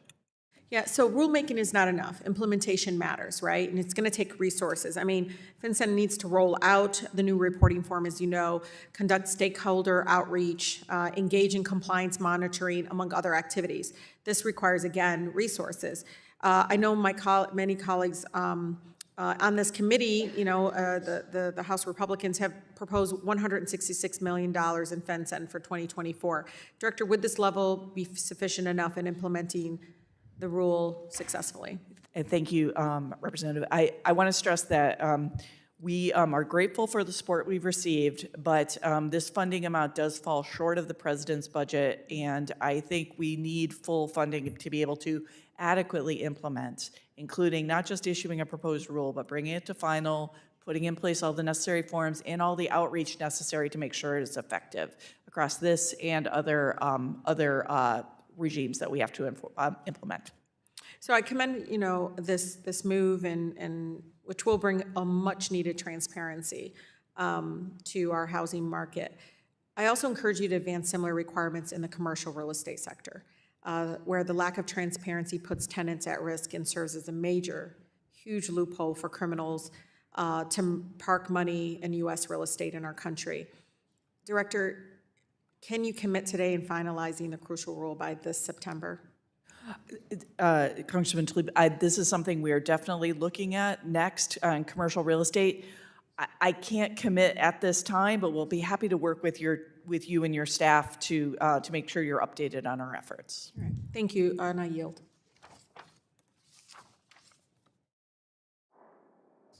The gentleman from Minnesota, Mr. Emmer, is now recognized for 5 minutes. Thank you, Madam Chair, and I want to thank Chairman McHenry for holding this important hearing today, and I want to thank you, all of our witnesses, for your testimony. On October 10th, 2023, the Wall Street Journal reported that between August 2021 and June 2023, Hamas received $41 million in digital assets, and the Palestinian Islamic Jihad received $93 million in digital assets. Undersecretary Nelson, is this Treasury's assessment too? Because the world's leading blockchain analytics firms have called this a misinterpretation of the data, and that the amount that any terrorist might have received is significantly smaller. Thank you for that question, Congressman. And yes, I think that assessment largely tracks with our own. The numbers noted in the Wall Street Journal piece talked about wallets, but not necessarily the sort of disaggregated among the wallets customers. It's assets that people had in their wallets, as opposed to what was specifically going to the Palestinian Islamic That's what Jihad we and think is Hamas. most likely. And we also assess that terrorists still prefer, frankly, to use traditional products and services. But this is something that we are obviously monitoring very closely. And I appreciate that. How much do you think actually got into the hands of Hamas or the Palestinian Islamic Jihad? I think we can have a classified conversation about precise numbers or expectations. I think we have done, in both Hamas and the PIDGE, a good job at identifying the virtual asset service providers that they've relied on and the financial facilitators that they have historically relied on that would tend to use virtual assets. So we don't expect the number is very high, particularly. I'd love to take you up on that because I sent a letter with several other members right after this erroneous Wall Street Journal report asking for specific information. So we'll take you up on that offer. Undersecretary Nelson, you said that digital assets are not the preferred means of terrorist financing, but I want to be clear, digital assets were not even a popular tool for Hamas or the Palestinian Islamic Jihad, correct? I think that's correct, and one of the reasons that is because our work with our counterparts in Israel prior to October 7th. I'll give you credit for that, but I'm going to reclaim my time because I really want to make just a record here because regardless, to be clear, Hamas is using crypto in relatively small amounts compared to what's been widely reported. That's correct. That's our assessment, yep.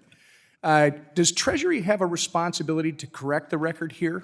And perhaps this is involving some of the classified information you're talking about. Because I understand that, like today, with FinCEN, Treasury has acknowledged that digital assets are not the preferred financial product for terrorists, but Treasury has the data to paint the correct narrative of crypto and how it's used, and instead we have senators who are legislating on these false figures and major CEOs using these figures to inform their perspectives on digital assets. Sure, we can go to chain analysis and use their third-party reporting, but Treasury already has the data. So doesn't Treasury have a responsibility to correct the record here? And we've put out a number of reports on illicit finance risk in the context of virtual assets, and I think we have clearly stated, while there is not a significant uptake that we perceive currently, that it is an area of opportunity that we know terrorist groups could use, and we have seen some, not Hamas necessarily, but other terrorist organizations, particularly focused on the ability to use crypto to move their finance. I appreciate that, but I'm talking about the misinformation that the Wall Street Journal has suggested, and that certain senators are doing, trying to base legislation on that would literally destroy innovation in this country. And I take it that you don't have a position then as to whether Treasury has an obligation to correct this record with the data that they have.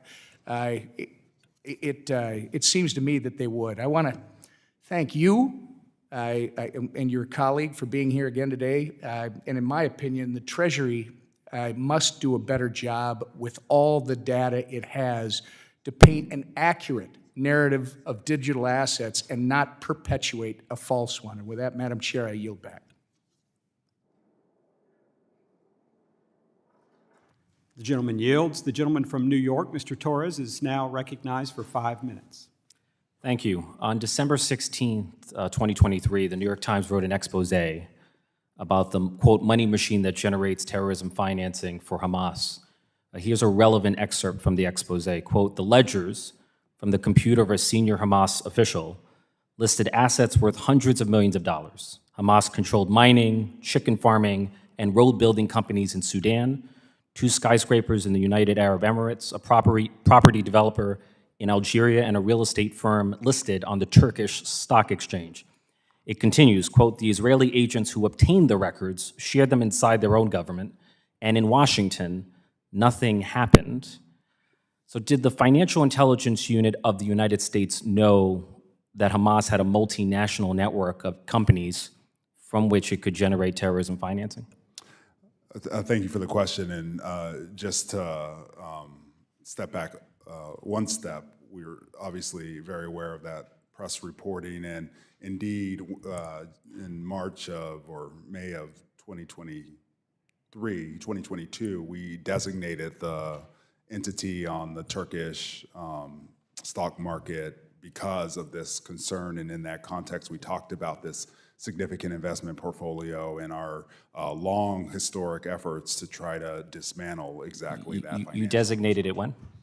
Trend GYO, it was in, I think, May of 23. So this is prior to October. And how long before then? May of 22. How long before then did you know that that company was connected to Hamas? You know, so we go through a process where we have to develop an evidentiary package that meets legal sufficiency and work through our interagency. But we've been targeting Hamas and Hamas's financial infrastructure for literally decades. So this is something. But specifically the companies that were, the Turkish company and the companies that were appeared in the New York Times expose. How long, when did you first receive financial intel about those companies? Again, we get intelligence from a lot of sources. We work through the evidentiary package, and then once we have legal sufficiency, we will either move to designation or certainly have an interagency policy conversation. I'm not clear if your answer is responsive to my question, but apart from the Turkish company, did the U.S. sanction all the known companies generating terrorism financing for Hamas? So we have been, and I have personally been focused on going around the globe, working with Gulf partners to identify and target all financial infrastructure that touches the international financial system. As you know, Hamas has historically generated but I don't mean to. I'm just pressed for time. Did the United majority States of its money domestically? Did the United States sanction any Hamas-connected company beyond the Turkish firm that you referenced? Just in the last number of months, we've done 5 rounds of designations and have sanctioned a number of entities and people, and including associated with that Turkish company. I have a question about CVC mixing, and I share the concern that the abuse of CVC mixing is a genuine security concern. But if you're a financial institution and you see a suspicious transaction involving CVC mixing, you are presently required to file a suspicious activity report with FinCEN. So what new information would you obtain under the proposed rule that you could not obtain under existing regulations? Thank you, Representative Torres.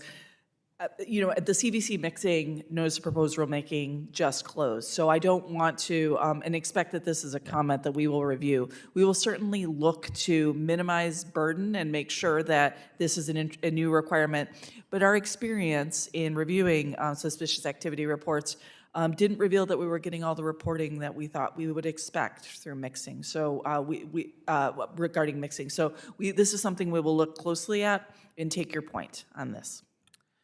And the United States has a strategic interest in maintaining a unipolar financial system built on the US dollar. But I wonder, has America been too aggressive in the use of sanctions? Do you worry at all about the unintended consequence of incentivizing de-dollarization? You know, if the world were to shift from a unipolar financial system to a multipolar financial system, it could render U.S. sanctions far less enforceable and far less effective. So how are you thinking about that trade-off? It's a great question. We don't think sanctions is going to lead to the de-dollarization or lead to the dollar not being an international reserve currency, but we do have gone through a process of identifying ways we can make our sanctions regime much more effective and have a new unit, the Sanctions Economic Analysis Division, to look at these questions as well. Okay. Gentleman's time has expired. Chair recognizes the gentleman from Georgia, Mr. Loudermilk, for 5 minutes. Thank you, Mr. Chairman. Thank you both for being here today. And Director Gaki, it's good to meet you for the first time, and congratulations on your new position. And I'm a very strong believer in accountability, which is part of our role, accountability of the executive branch, and I hope that you'll return to testify here on a recurring basis to update us on FinCEN's activities. Something else that's very important is understanding the roles of the different branches that our founders intended, which is the role of the legislative branches to make the law, and the role of the various agencies and departments and bureaucracies under the executive branch carry out those laws that Congress makes. And I mean, just to lay the groundwork. Inflation has had an impact on every aspect of the U.S. economy, and just about everybody, including the cost of government. In 1990, Congress passed the Federal Civil Penalties Inflation Adjustment Act, which, with its subsequent amendments, requires agencies to adjust civil penalties for inflation annually. So you look at inflation, you adjust it. Has FinCEN issued a rule to update its maximum civil penalty amounts for inflation as required by this act?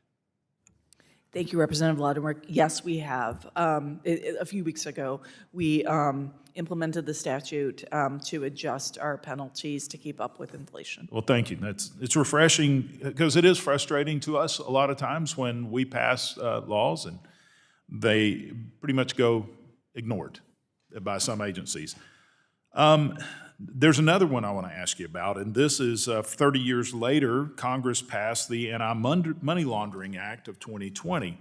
In sections 6204 and 6205 of AML, and for everyone's benefit, these sections require FinCEN to conduct a review of currency transactions and suspicious activity reporting frameworks. Section 6205 requires FinCEN to review existing filing thresholds for CTRs and SARs and report back to Congress.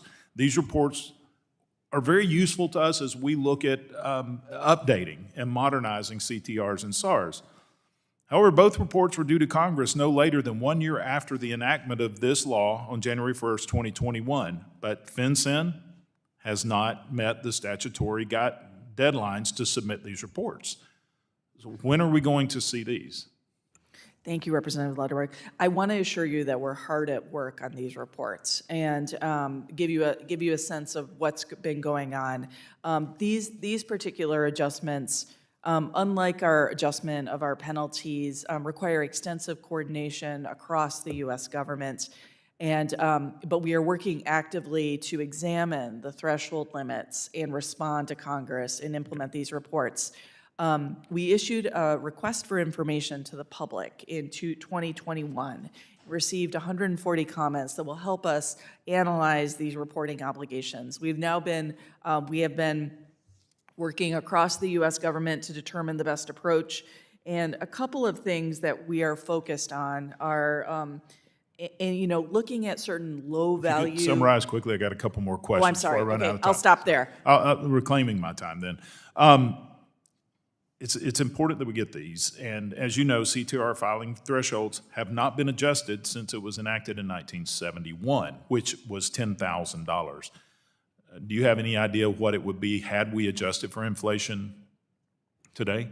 I apologize, I don't know that offhand. I will say that there's something we are looking at, though. Well, it would be over $75,000, a significant difference. Now, I hear what you're saying. There's work involved with it. It's been 3 years plus since this bill was enacted, and it's troubling that, FinCEN has prioritized following statutory requirements that bring in more money to FinCEN, but a requirement that would actually benefit consumers, the can keeps being kicked down the road. So it's important.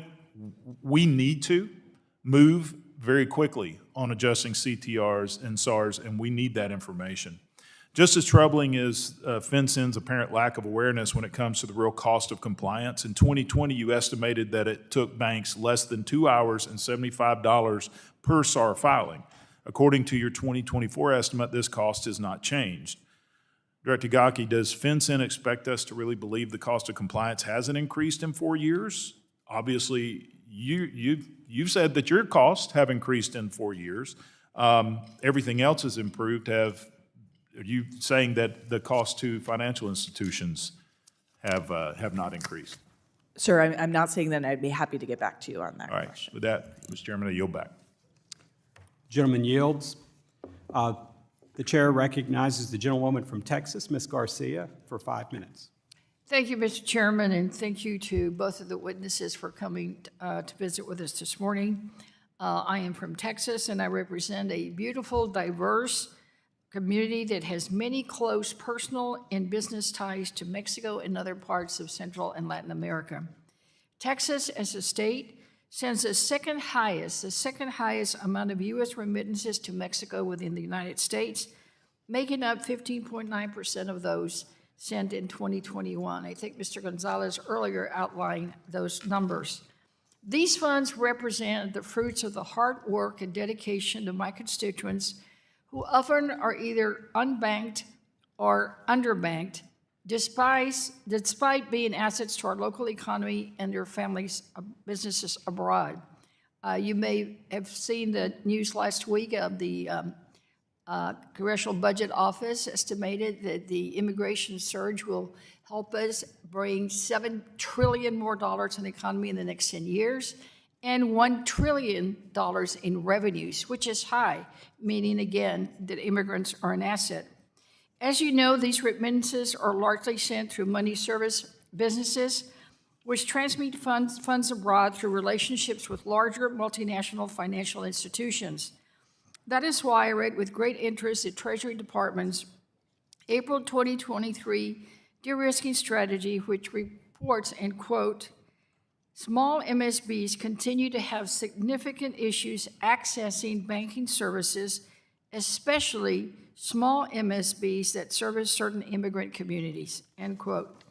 The strategy goes on to explain the range of reasons why this occurs and then discusses concrete solutions that the department and partner agencies could undertake to address this problem as required by the Anti-Money Laundering Act of 2020. Director Gadke, one of the solutions proposed in this strategy is the revision of the 2009 MSB examination manual. Has FinCEN started this process, and if not, when does it intend to do so? What other steps has Treasury taken or will take to address the lack of financial access for my constituents? Thank you, Representative. This is an incredibly important issue that I know the Treasury Department as a whole believes wants to highlight. I will need to get back to you on the progress with updating that manual. But I can tell you it is a high priority and something that I will want to make sure we make progress on. Do you have any estimated goal, or what do you even forecast when it might get done? Well, we have put guidance out to ensure that regulated financial institutions, the regulated populace, understands there is no one type of person that demonstrates risk and that should be unbanked, underbanked, et cetera. We've tried to clarify how AML rules apply. And we will work without undue delay to ensure that we make sure that this message carries in to the examination of MSBs. And I will get back to you on a specific timing. Mr. Undersecretary, you're nodding your head. Do you have anything to add, sir? No, I was just going to add, I had the opportunity to join Secretary Yellen when she traveled to Mexico in December, and this question of remittances and ways that we can better support the critically important remittances going back to Mexico in terms of fee structure and cooperation amongst our financial institutions was one of the sort of highest priorities in our conversations with the Mexican government. All right. So the National Security Mission of the Bank Secrecy Act, fraud provisions, and other financial crime laws and regulations are essential for our safety.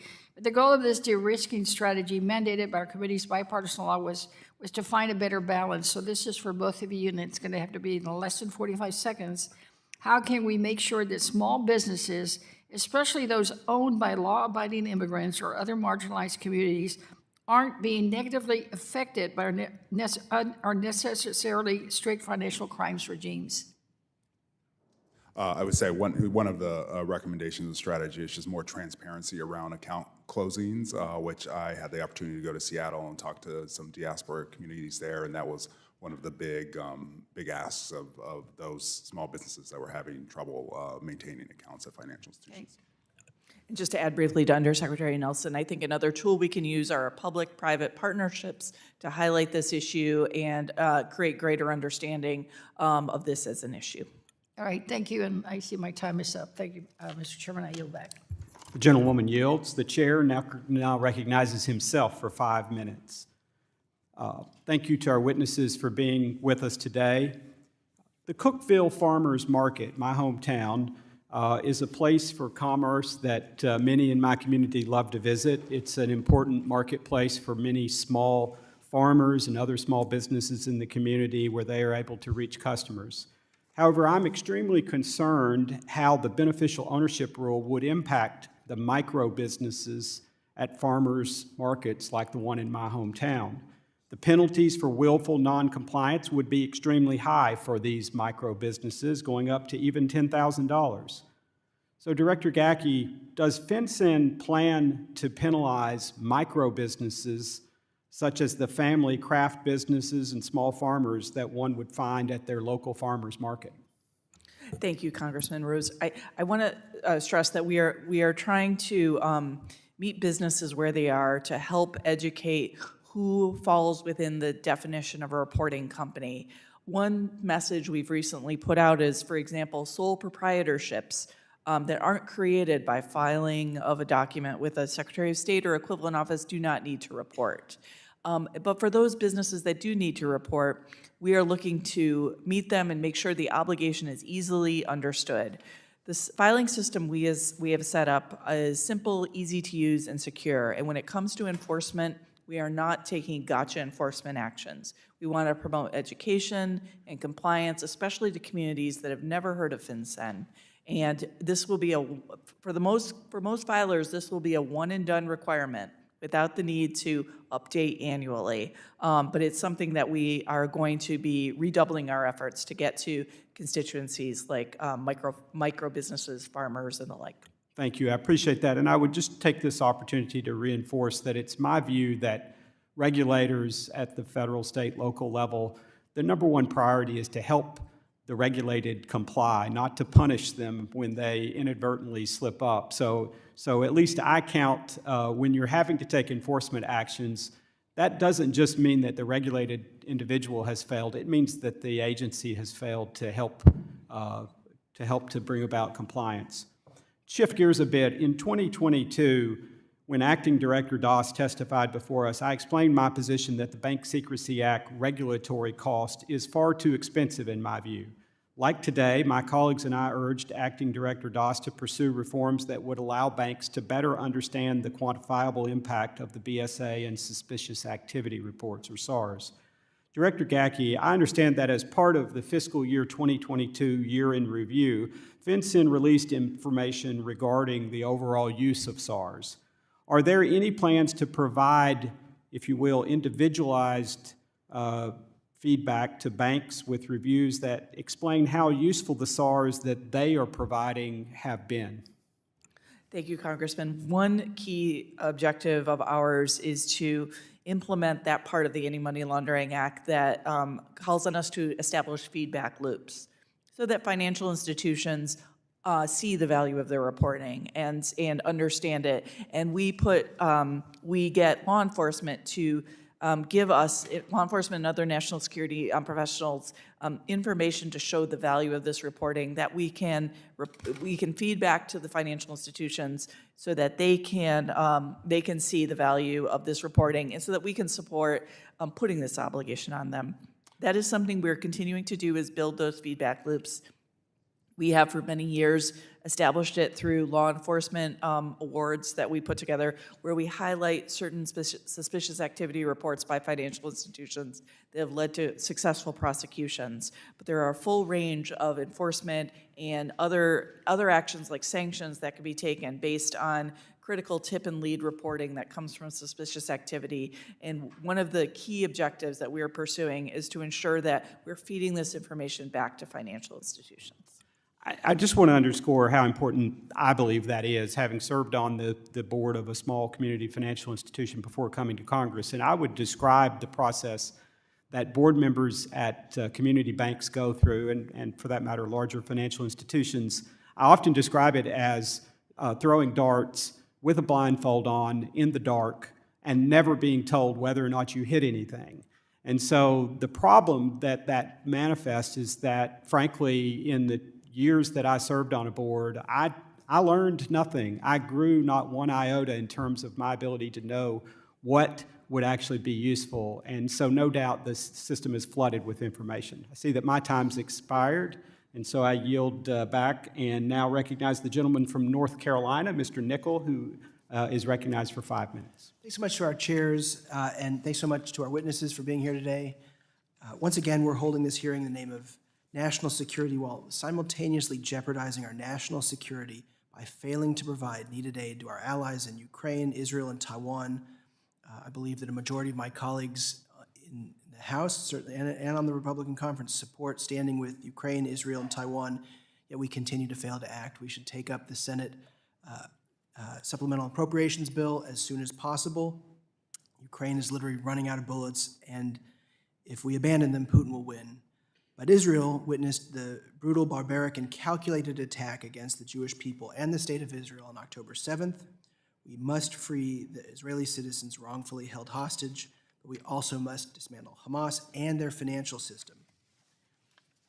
Iranian-backed groups have launched over 160 attacks on U.S. forces in Iraq, Syria, and Jordan in recent months, resulting in the death of 3 U.S. servicemen and wounding dozens more. The Iranian-backed Houthis continue to disrupt maritime commerce and target U.S. naval forces in the Red Sea. Treasury must dramatically increase efforts to stop the flow of resources to Iran and its terrorist proxies. I'd like to discuss FinCEN's recent finding that Iraq's Al-Huda Bank is a foreign financial institution of primary money laundering concern. I think this case highlights several potential gaps in our sanctions enforcement efforts. First, let me say I fully support FinCEN's action to stop Al-Huda's use of the U.S. financial system to launder money for the IRGC and other Iranian-backed groups. According to FinCEN's notice of proposed rulemaking, since its establishment in 2008, Al-Huda Bank has been, quote, unquote, controlled and operated by the IRGC and IRGC-QF. For 15 years, Al-Huda has operated for U.S.-designated terrorist groups with no action by the Treasury Department. Director Gacke, when did Treasury first become aware that Al-Huda Bank was controlled by the IRGC?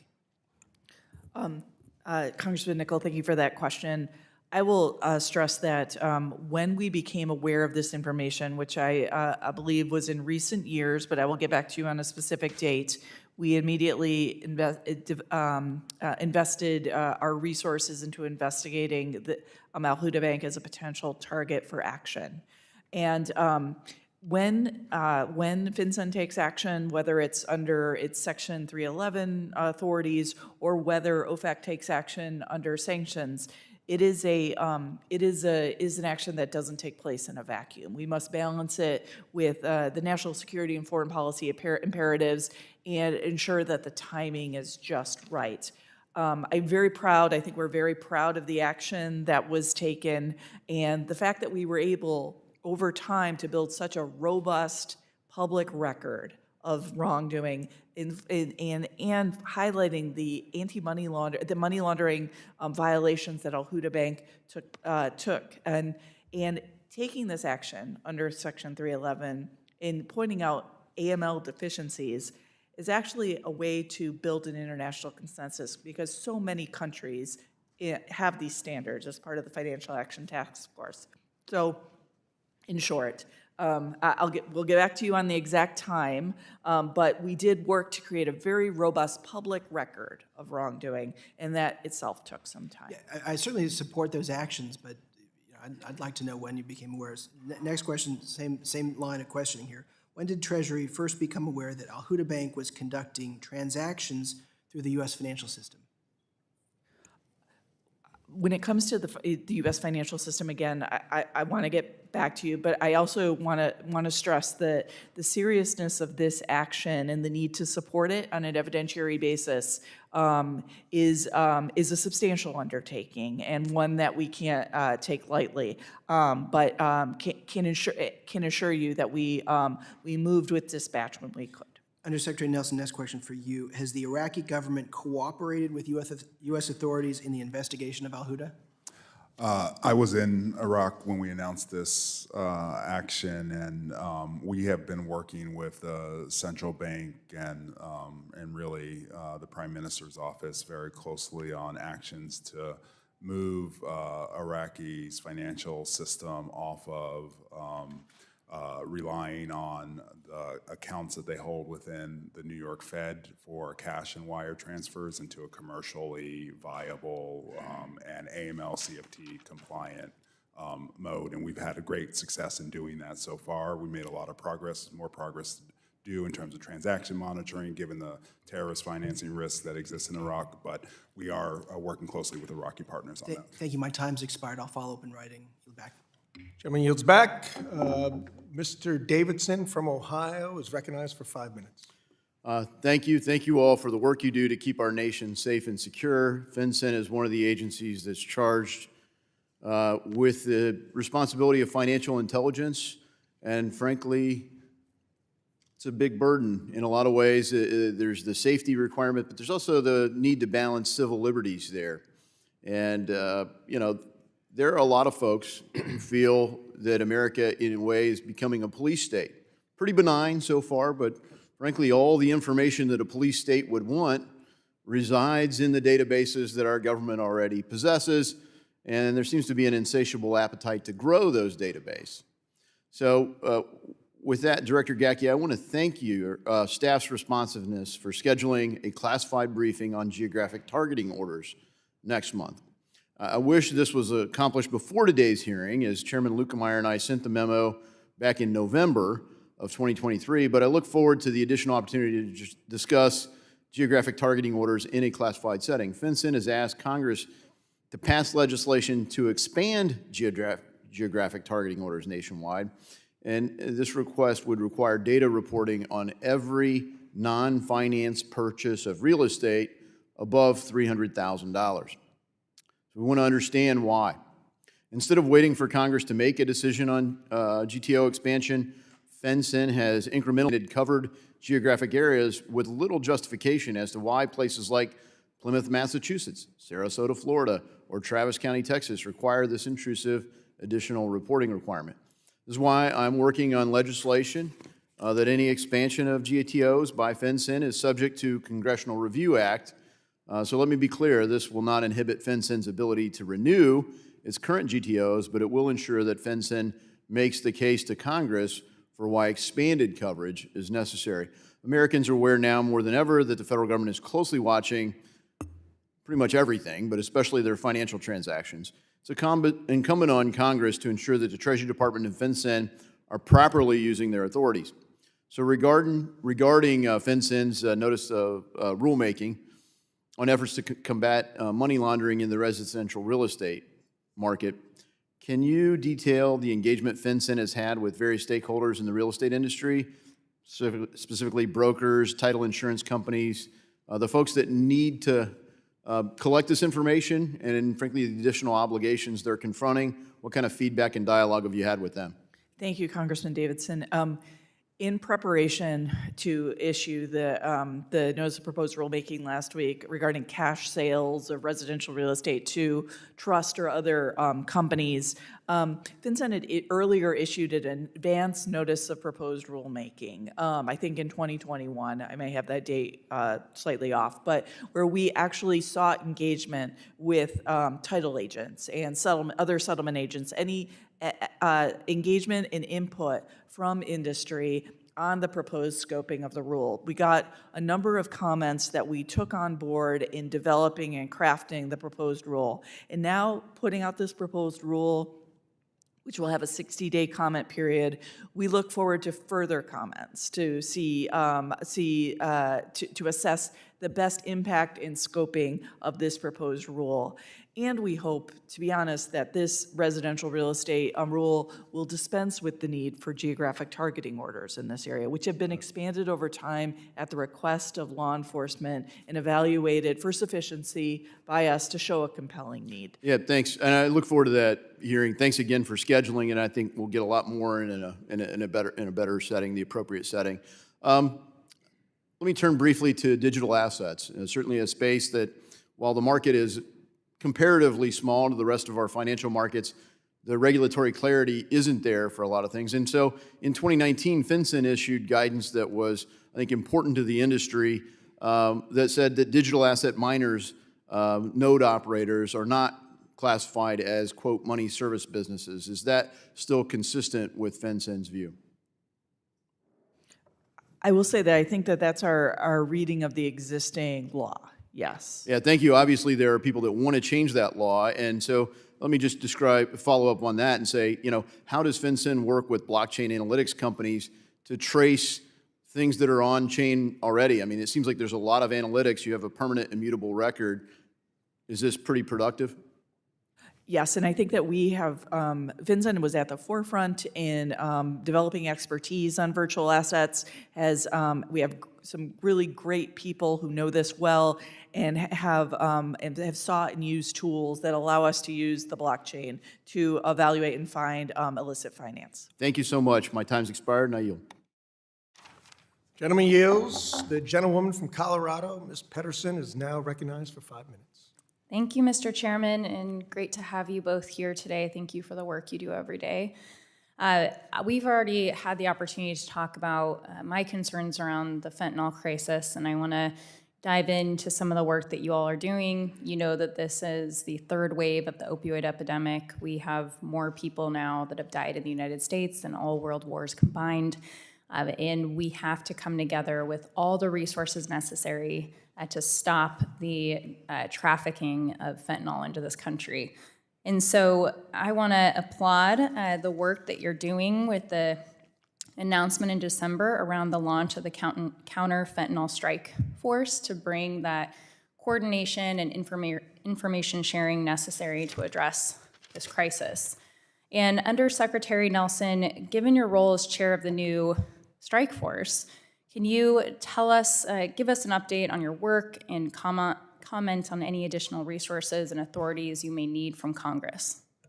No, thank you for the question. And as you know, Secretary Yellen announced the strike force just back in December, and we are excited working with IRSCI to be able to leverage all of the tools that we have internal to the Department of the Treasury to more efficiently, I think, support law enforcement and other law enforcement colleagues in identifying key networks and leaders that are facilitating the flow, obviously, of fentanyl into the United States. I think we are focused on, with my colleague Chief Lee, who is the head of IRSCI, bringing our teams together on a regularized basis and identifying with other law enforcement partners some key cases that we can support together using their particular expertise in virtual assets and the disturbing trend I think that we're seeing of the use of virtual assets to facilitate some of the fentanyl flows. I would also just note we are also participating in the overall U.S. government engagements with China in the context of the Counter Narcotics Working Group and looking for ways that we can work on financial typologies in that context, and then continuing to engage the government of Mexico, and we've committed to continuing to designate all parts of the supply chain. So just to assure you that all parts of the Office of TFI are working on this issue. Thank you for those comments. And then, when you talk about the move to utilizing digital assets, that is concerning. We don't want to stop innovation here in the United States. We don't want it to go elsewhere. And we also want to have a standard in place to get out ahead of it. And I don't know if you can talk briefly about what additional things we could consider, bills that are going through, gaps that we currently face with the legislative proposals. And then also would love to know what we're doing around engaging China in particular, because we know that when they had pressure around the distribution of fentanyl, they started distributing the supplies to make it in Mexico and bring it over. And so what additional tools do we need to stop that production? Yeah, thank you for the question. I think we're looking forward to working with Congress on a couple of things. Are there ways that we can better get out, get and address the challenge of compliance through additional regulatory clarity, and I think we have some ideas that we can get you on that. And then also focused on how do we get at the question of jurisdictional arbitrage, and are there ways to extend sort of AML CFT compliance to entities that are operating abroad. We are certainly, and just in the context of China, I think out of President Biden's conversation with Xi, we've already seen that the Chinese have taken steps to provide guidance to those precursor companies and restrict their forward export to Mexico, where, to your point, the fentanyl is made, and I think we also understand that they're starting to take some law enforcement actions as well. And as I noted, a colleague just came back from China, the Counter-Narcotics Working Group, and out of that engagement, I think we do want to look at ways we can work with them on operational level on financial typologies. I'd love to have a longer conversation. Obviously, we're already out of time, and I didn't even get to ask you my questions, so I will follow up. I really appreciate the work you do. Thank you for being with us. Gentlelady yields. The gentleman from South Carolina, Mr. Timmons, is now recognized for 5 minutes. Thank you, Mr. Chairman. I decided to run for office because I was a frustrated small business owner. I was spending all my time dealing with taxes and regulation, state, local, federal, and this beneficial ownership rule is really just kind of shocking to me. I think I own 7 LLCs with my business partner, and then I'm part owner in probably another dozen LLCs, but let's just do the 7 LLCs that I own with my business partner. So we both are 50-50. He's the managing member. Because of the congressional ethics rules, I'm a passive investor. So he technically has to fill out 7 of these forms that take 20 minutes. He's not a lawyer. He has no idea what he's doing. So he's going to then pay a lawyer. So that lawyer's probably going to charge for half an hour for each one. So let's just say $300-400 an hour. This is a $2,000 burden to just my businesses. Do you think that's reasonable, Director Gacke?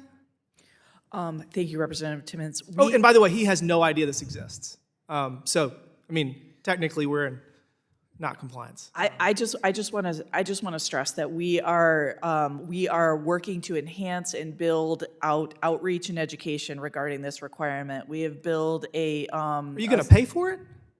Pardon me? Are you going to pay for it? It is not. We do not require a fee to be paid. I understand that, but Right. most people that are intelligent are going to hire an attorney, and that's going to cost hundreds of dollars. But if you have multiple LLCs, it'll cost thousands of dollars. So what's the plan to cover those costs? So among the many things that we are looking at are, we stress that it does not require an attorney to file this information. It's a What if you simple get it form. wrong? It's pretty complicated. I was just looking at it. Allegedly, it takes 20 minutes. Again, we are not in the business of taking gotcha enforcement. The statute, we would only take. Tens of millions of people have not filled this out and are technically in non-compliance. What's the? So existing businesses have a calendar year to apply. They are not out of compliance. We can talk in February of next year. I can promise you the answer will be tens of millions of people will not have complied. We will be working to ensure that there is broad awareness and compliance throughout the next year. As a small business owner, I get dozens of pieces of mail from all these different bizarre things. You can't tell if they're actually offering something. Businesses literally intentionally create mail that they want you to open, even though it has nothing to do, it's just a sales, whatever it is. So you're gonna, at some point, send mail, and people are gonna throw that away. You're gonna do digital. I ignore everything that people do digitally. So what is the plan to create, because there is technically penalties, both financial and also for willful not compliance. It's a felony. So, this just seems kind of crazy to me. Well, among the many things we're doing in terms of, we are partnering with not only with other federal government agencies to include our colleagues at the IRS, but also with state secretaries of state, with professional organizations. We're building information toolkits and packages. There are numbers of secretaries. Have you thought about putting it into letting the IRS manage this and say, in addition to filing your taxes, you have to also fill this form out? That might make it at least easier so everybody that's filing taxes will know. We are certainly working with the IRS to leverage their network. So for example, And a new business created in this calendar year who goes to the IRS website for an employee identification number now gets an exact link and knowledge of the fact to report to FinCEN. So it's something we are Can definitely working CPAs fill out the beneficial ownership form? we don't limit the types of third parties that can help. So yes, ostensibly a CPA could, and we've been working But with a CPA would say that they're not a lawyer and that a lawyer needs to fill this out because they don't want to create additional liability. Could you give CPAs specific authority to fill this out? Let me look into that. I don't know that that's necessary, but certainly something that we are looking into. Our overwhelming objective is to make this easier on small businesses. They are not the target of this. The target is the opaque, non-transparent flow, the way shell companies are used to move illicit funds at ultimate cost to small business. So this is a one and done. It should be for most businesses a one and done reporting requirement. And when it comes to enforcement, we are going to be Just for me alone, it's a one and done $3,000 to $5,000 fine because you're trying to get to people that are doing things that they shouldn't do. This is not helping small businesses, it's hurting them. Mr. Chairman, I yield back. Thank you. Gentleman yields. I now recognize myself for 5 minutes. Thank you very much to our witnesses. And so 4 questions were laid out, and my understanding is that turned into 51 questions, perhaps. Maybe there was just subsets to those 4 questions, but 51 questions. And I know you covered a number of things regarding the beneficial ownership reporting plan. Now, let me just ask this first, Mr. Nelson. What do we want to glean from those questions? Thank you for that question. And the idea behind this new reporting requirement as expressed through the Corporate Transparency Act is to identify the shell companies, the front companies that are really the doorways for facilitating the abuse of our financial system in order to make possible a range of illicit activities that affect our national security, that affect the ability of our colleagues to level I don't mean to the interrupt, playing but my field for question small is businesses. it going to work? I mean, have you gone over this? Have you done focus groups where businesses have said, I can understand the practicality and usefulness of this to national security? See, I was a small business person for a long time as well, and I'm here, I advocate for small businesses, but I obviously advocate for the national security of our country.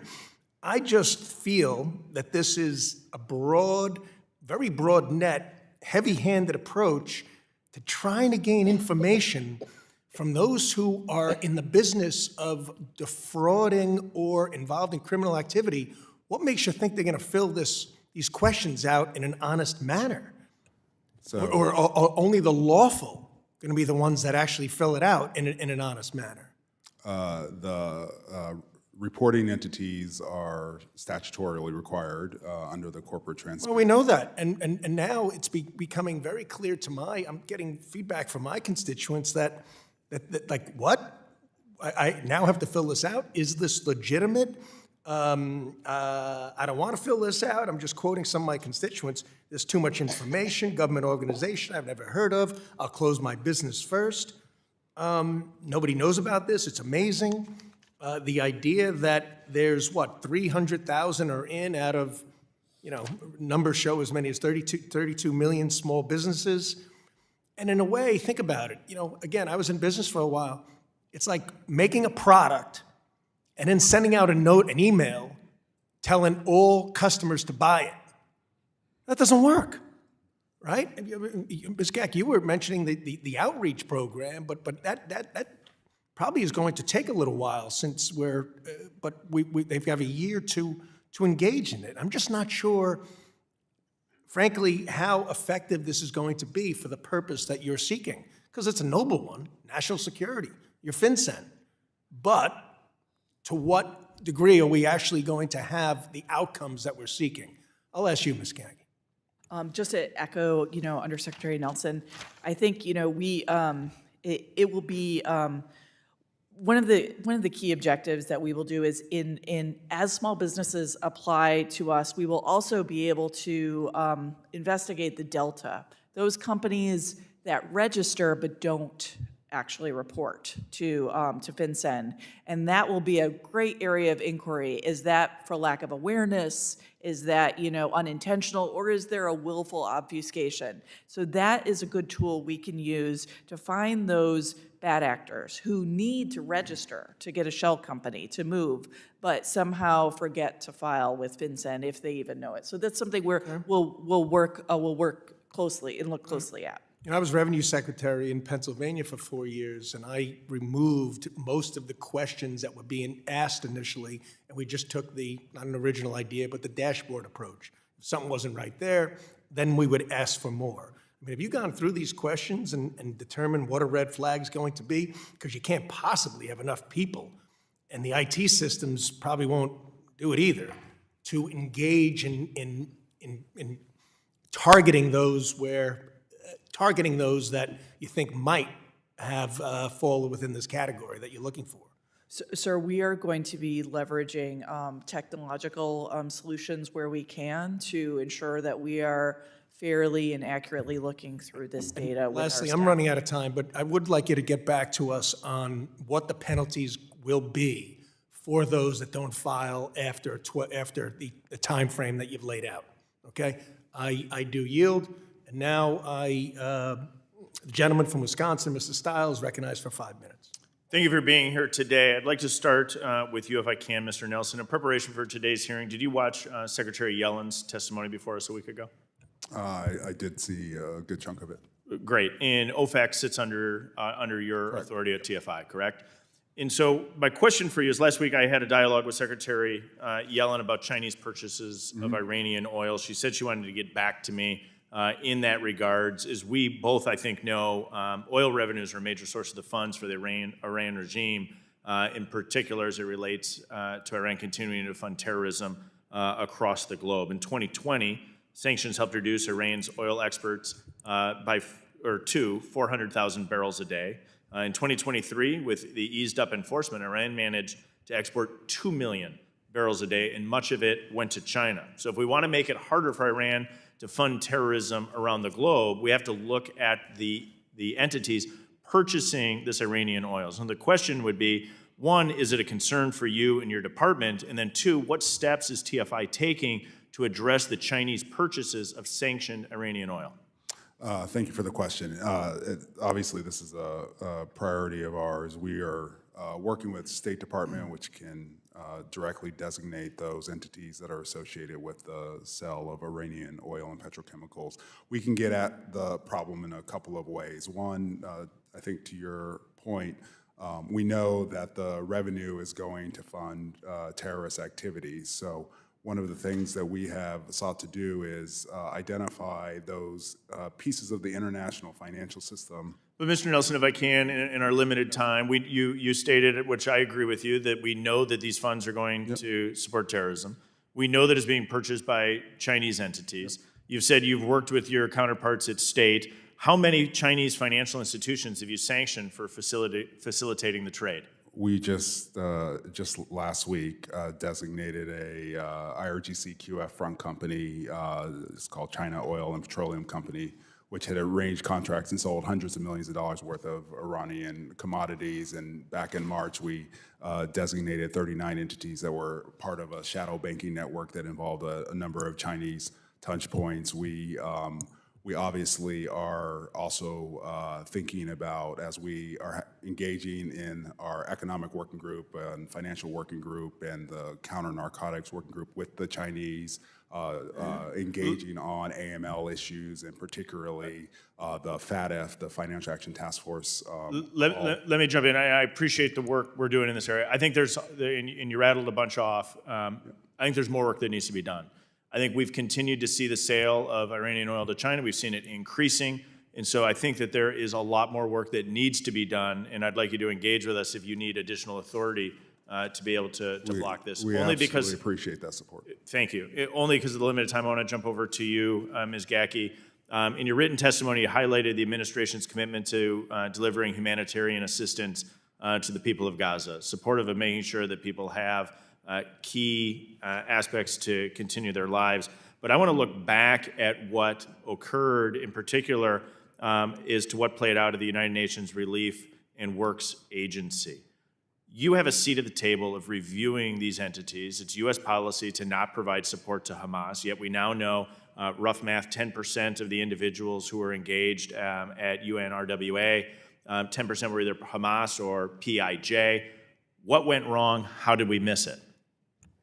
Representative Steele, thank you for that question. I don't know that I'm best placed to answer it. Sorry, Undersecretary Nelson. So I think we have been focused on Hamas financing for obviously a long time, and the intel community is looking at these questions, and I think they're probably best in a closed session. I'll respect that, and maybe we can find the time to do that in a secured setting.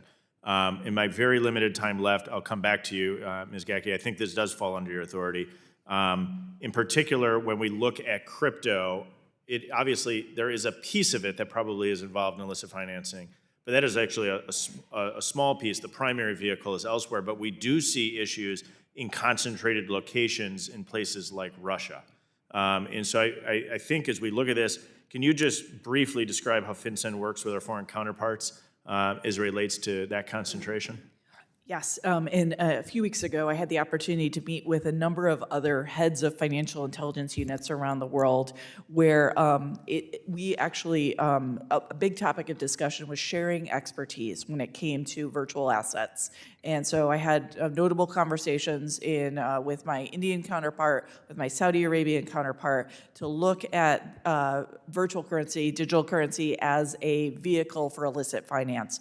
So through... Only because I'm cognizant of the time. I appreciate your work in the area. Mr. Chairman, I yield back. Gentleman yields. The gentleman from South Carolina, Mr. Norman, is now recognized for 5 minutes. Thank y'all for appearing. There are over 32, I think, million or 32 reports that'll be filed with FinCEN, I guess within a year of the beneficial ownership database. What are you doing to make sure that all businesses are aware of the regulations that are coming down the pipe? Thank you, Representative Norman. So one thing we've done is we've taken pieces of guidance, a small entity compliance guide translated into 11 different languages, frequently asked questions, other information that we've created on a dedicated part of our website. And we're doing our level best to make sure that this is, that different communities which have never heard of FinCEN before get access to this information.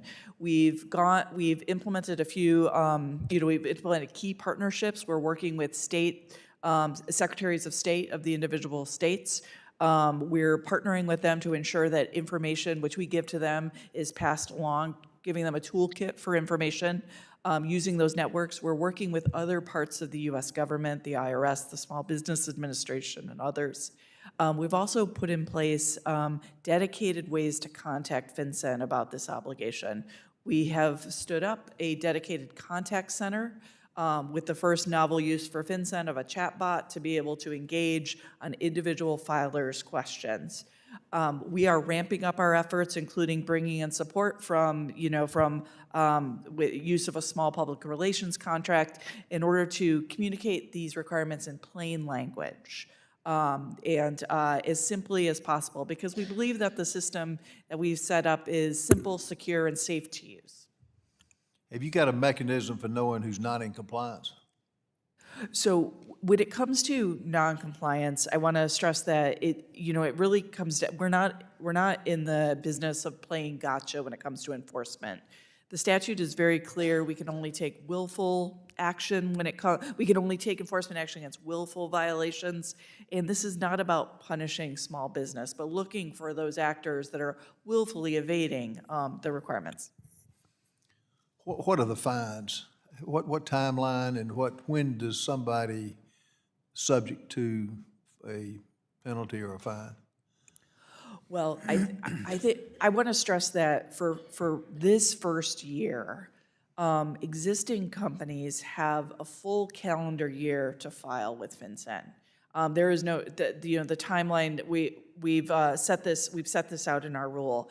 And for companies that are created in this calendar year, they have 90 days as opposed to 30 days. And we've tried hard to meet them at the point of creation. So for example, working with the IRS, when a business needs an employee identification number, they get access to FinCEN at that website.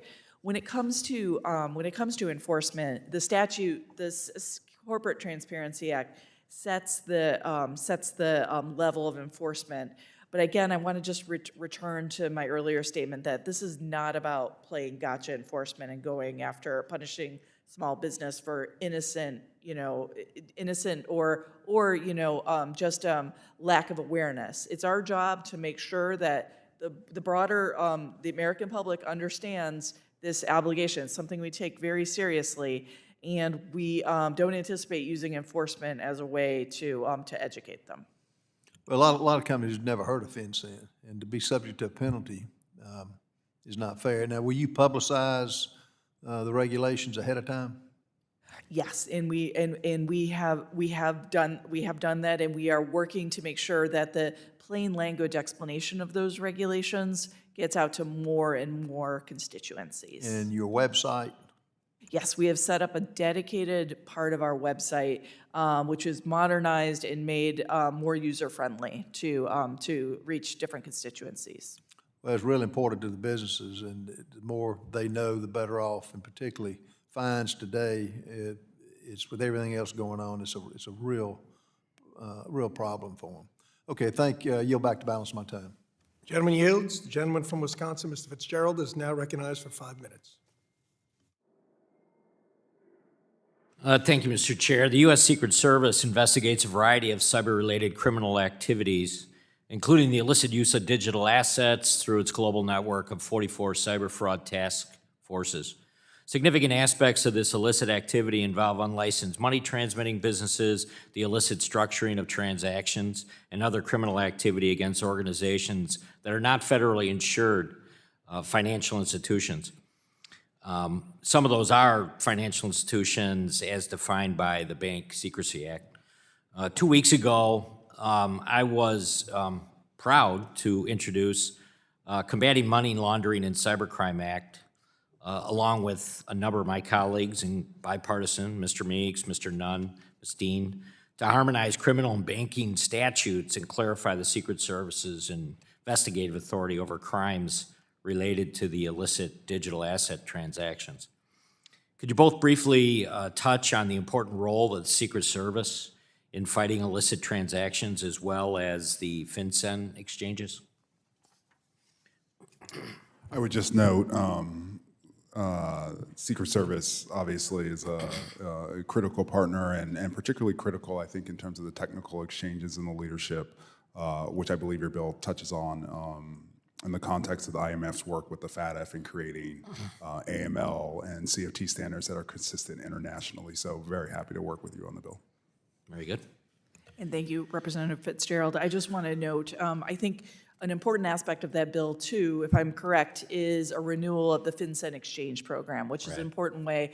So just want to call that out, and thank you for that. And just to touch briefly on our partnership with the Secret Service, I can tick off 3 things that they're an incredible partner for us. First, we run a rapid response program where we work internationally to ensure that proceeds of fraud are able to be recovered through international means, and the Secret Service is critical to that effort in our rapid response program. We also frequently bring them in on FinCEN exchanges. They're a valuable partner to offer their law enforcement expertise with private actors like financial institutions to ensure that we are highlighting financial risks and giving financial institutions the information they need to make sure that they are looking at financial crime in a way that actually serves law enforcement. And then finally, we have been very lucky to have a strong investigative partnership with the Secret Service, specifically, as you note, their expertise in digital currency. We have worked very closely with them. They have leveraged our research and analysis to provide insights into some of their investigative targets. Okay, one other topic I just wanted to cover quickly. In a recent response to Senator Tim Scott, the Treasury Department confirmed terms like MAGA and Trump were included in the push by federal investigators for banks to surveil private financial transactions following the January 6, 2021 protests at the Capitol. The letter states that the Bank Secrecy Act requires that a bank or other financial institutions file a suspicious activity report whenever it identifies a suspicious transaction relevant to a possible violation of law or regulation. If that's an accurate interpretation of BSA, that would suggest that if a bank suspected I was speeding, that they could somehow flag a gas station purchase.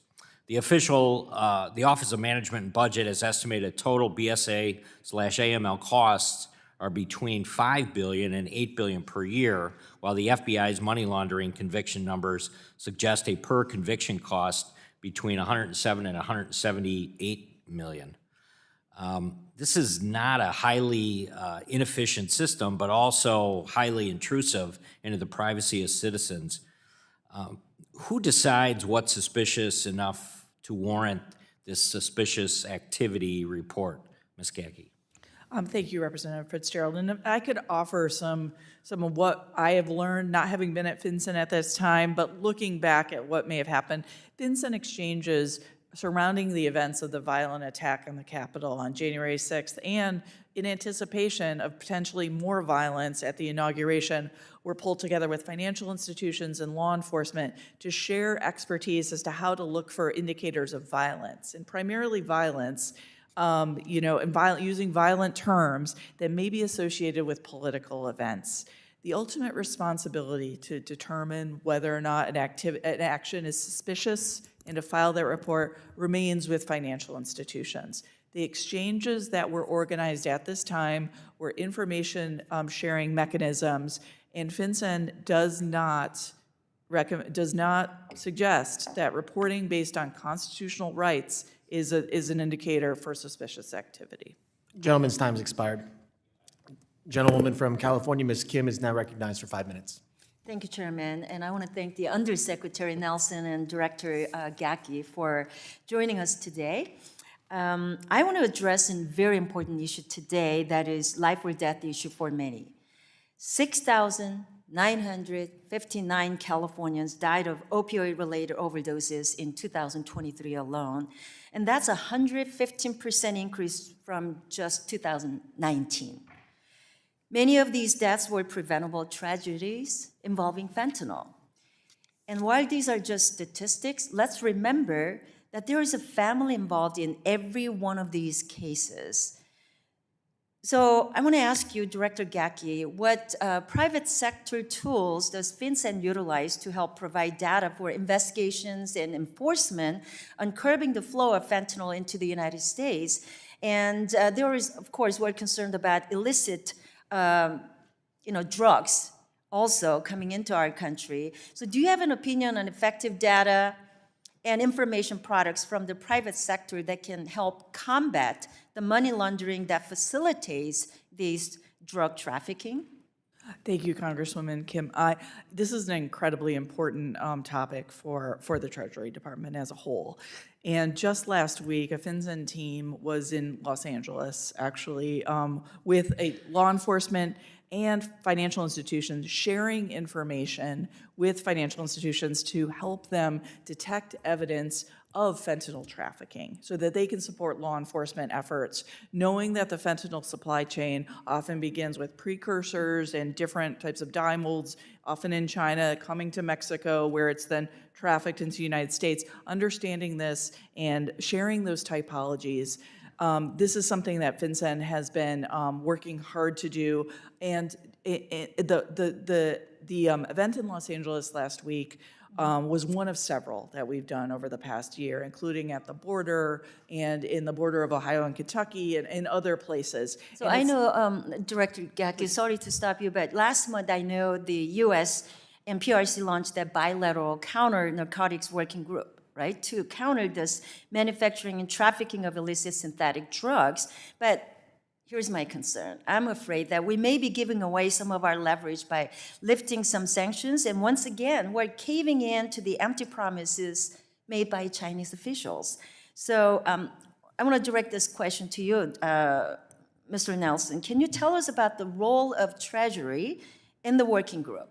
Yeah, thank you for the question. And we did participate at a high level in the counter narcotics working group. And I think coming out of the meeting between President Biden and Xi, we have seen China start to take meaningful action. They've sent guidance to the chemical companies that make these precursors about export restrictions. They did that in 2019, and we saw a meaningful drop in the import into the United States of those fentanyl precursors. We also understand that they've started to take law enforcement action as well. So we do think there's an opportunity from the Treasury perspective to work on an operational level with China to identify those typologies for the use of sort of money launderers and other illicit financiers in support of the transfer of these precursors. Thank you. You know, I mean, we know from experience that we can not solely rely on the commitments made by Xi Jinping or Chinese officials. So I just want to make sure that we do everything we can to ensure that PRC officials are abiding by their commitments in the working group. Let me move on to the next issue. While I understand that there is a need to engage PRC on national security and economic matters, I don't believe in rewarding the regime without significant concessions from their part. We also know the so-called teapot refineries in China can help Iran evade that Western sanctions. And Bloomberg reported that Chinese imports on sanctioned Iranian oil are running at the highest level in at least a decade. So I know this issue was brought up, but has Treasury discussed Iranian exports of crude oil to China in the bilateral economic working group? I don't know that it's been discussed in either the economic working group or the financial working group to date. I know as a member, China as a member of the Financial Assets Task Force, this is an AML CFT issue. So I think in that context, there'll be opportunities to engage our Chinese counterparts on this issue going forward. Thank you very much. My time's up. I yield back. Gentlelady yields back. I now recognize myself for 5 minutes of questions. Director Gacke, I'd like to follow up on a question that my colleague, Representative Loudermilk, brought up a moment ago. He mentioned Treasury has far exceeded the deadline to comply with Section 6204 of the Anti-Money Laundering Act of 2020, which pertains to a review of the reporting requirements on suspicious activity reports and currency transaction reports. While I understand that you mentioned this review is in progress and there was a request for information issued, I'm wondering what the holdup is on Treasury's end, and can you provide a timeline for when we will receive this report? Thank you, sir. Just to reiterate, we issued a request for information in 2021, received 140 comments in 2022, and these particular reports require a tremendous amount of coordination. We're working with nearly 24 federal and state government agencies to work through this. We are looking at certain low-value stars some of the things that we're looking at would be to potentially automate certain low-value SARs to make those, to ease impact on industry, modifying or removing the aggregation requirement of currency transaction reports. We're looking at streamlining or automating the continuing activity reviews and evaluating, of course, the applicable filing thresholds. I would like to get with my team and give you an informed response as to when we'll be able to file these important reports with you. But I want to assure you that this is something that we are taking very seriously and working toward completing in the near term. Okay, so 2022 was when you got the comments in, and we're now in 2024. So I just want to reiterate that this is very outdated. The existing SARs are very outdated, ineffective, in my opinion, and we need to be encouraging some innovation. So the quicker you can get back to us on those reports, the better. Thank you.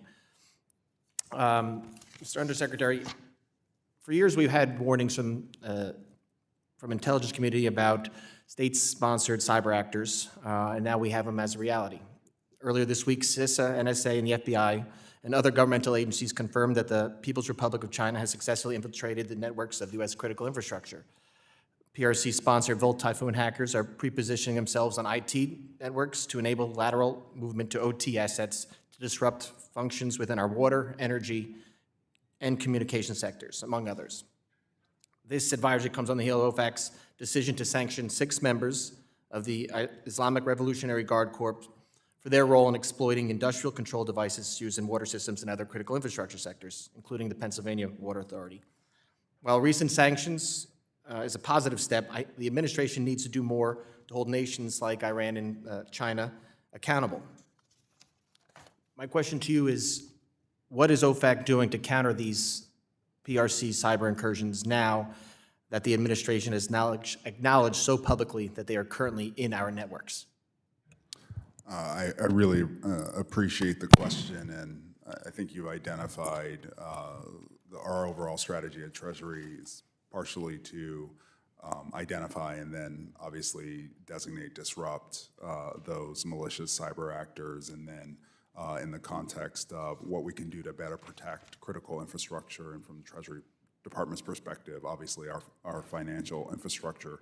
Those are 2 significant lines of effort that we are undergoing. But I think in terms of more specifics on sort of our tactics and strategy, that's better conversation to be had in the classified setting. I understand that there are classified portions of this, and I understand that we have to do better, making sure not just our government networks, but also our critical infrastructure, which I think 80% of it is privately held, that those networks are protected.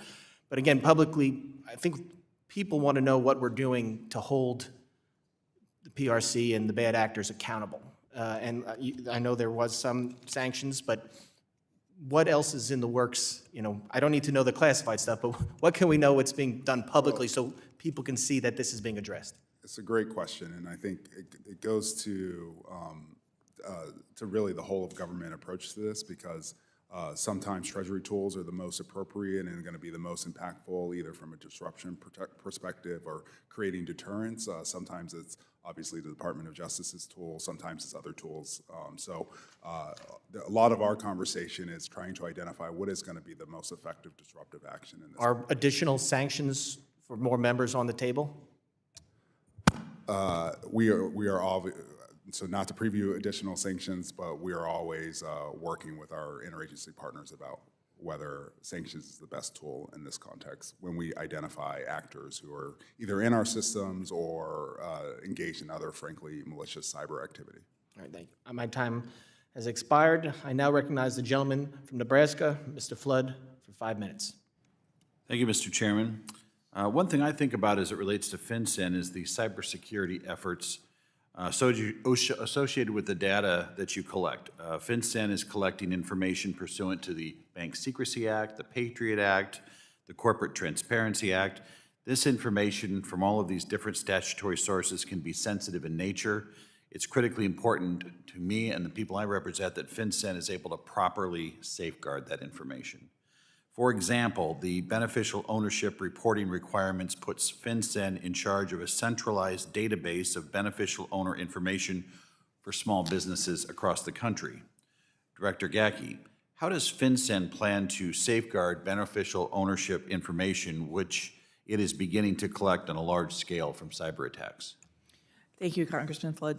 I want to state at the outset that we take this obligation very seriously and have built the database to the highest security of FISMA standards for unclassified systems. So having built in security to the database, we now will be are putting up the appropriate guardrails to govern access to this information. Access to this information is set by statute. There are only certain categories of law enforcement, federal, state, local, tribal, and different national security professionals that can get access to it, and financial institutions and their regulators. In order to get access to this information, we have built a system and will set in place agreements to ensure that information is only accessed according to the procedures we put in place and kept secure, and that it's auditable. so that we're able to ensure that this information is kept secure, that this information is not redisclosed unless it's authorized by the statute. And we are currently working through a phased implementation plan to the data as it's being populated, and we'll be setting in place these appropriate structures for access. So one of the benefits we have in Nebraska is that as a motor vehicle operator in the state of Nebraska, I can file a public records request with the DMV, and they will tell me who has accessed my information on CFIS or the law enforcement registry, so that I, as a citizen, can know who's had access to my information. Will that be available to a citizen of the United States not associated with law enforcement? Sir, I believe that the records are exempt from requests under the Privacy Act like that, or from the from FOIA. So I don't believe that's the case, but if I'm wrong, we'll certainly get back to you. And my point here is I want a way to know that the audits are happening and that they're being carried out and that a citizen can police the government if there's abuses. We're dealing with this in other areas. And I'm confident that you're working to accomplish that, but knowing that you have a system with an audit in place, maybe the Inspector General needs to participate here, but I would like to know that there is a third party not associated with the agency that's policing this. So one concern I have, and I'm on the AI task force, relates to the use of artificial intelligence and the potential that it could be used by bad actors in a targeted way to penetrate guarded systems. I guess as FinCEN, you presented the other day, your agency did. Talk about artificial intelligence in that scope. Oh, thank you so much, Congressman Flood. So I think we see a lot of, when it comes to artificial intelligence, we see a couple of different ways it intersects with FinCEN's work. First off, we're very cognizant that it could lower the barriers for bad actors to commit fraud, et cetera, and we need tools to be able to both look at that and articulate it and provide different red flag indicators to help financial institutions and law enforcement look for that.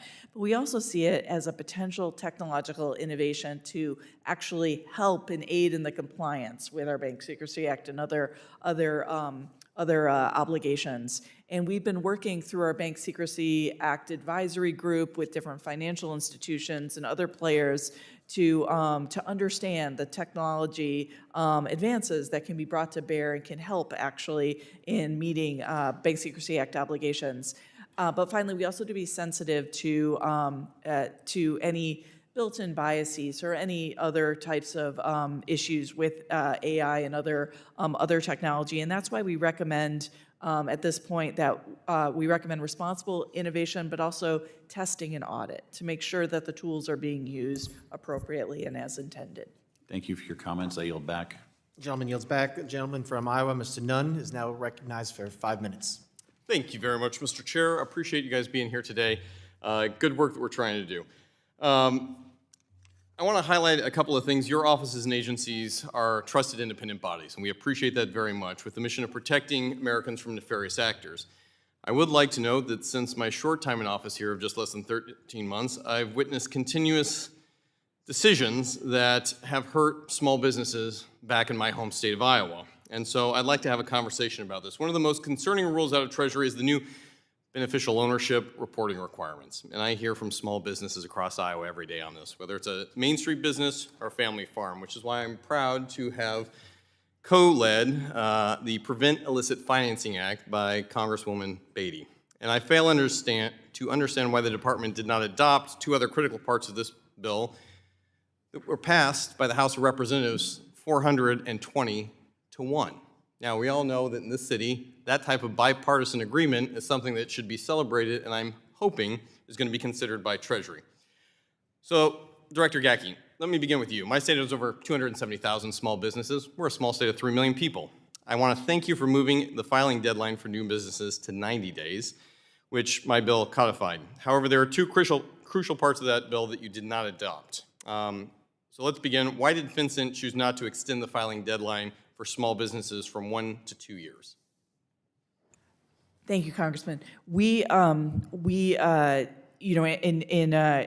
In consultation, we believe that it's important to get this database populated because of the critical need it serves to unmask shell and front companies that are being used for narcotics trafficking. We're going to get into that, and I fully appreciate it. Yep. But Congress has said overwhelmingly that we want a 24-month runway for this, and you're continuing with a 12-month runway, which might be great for big guys.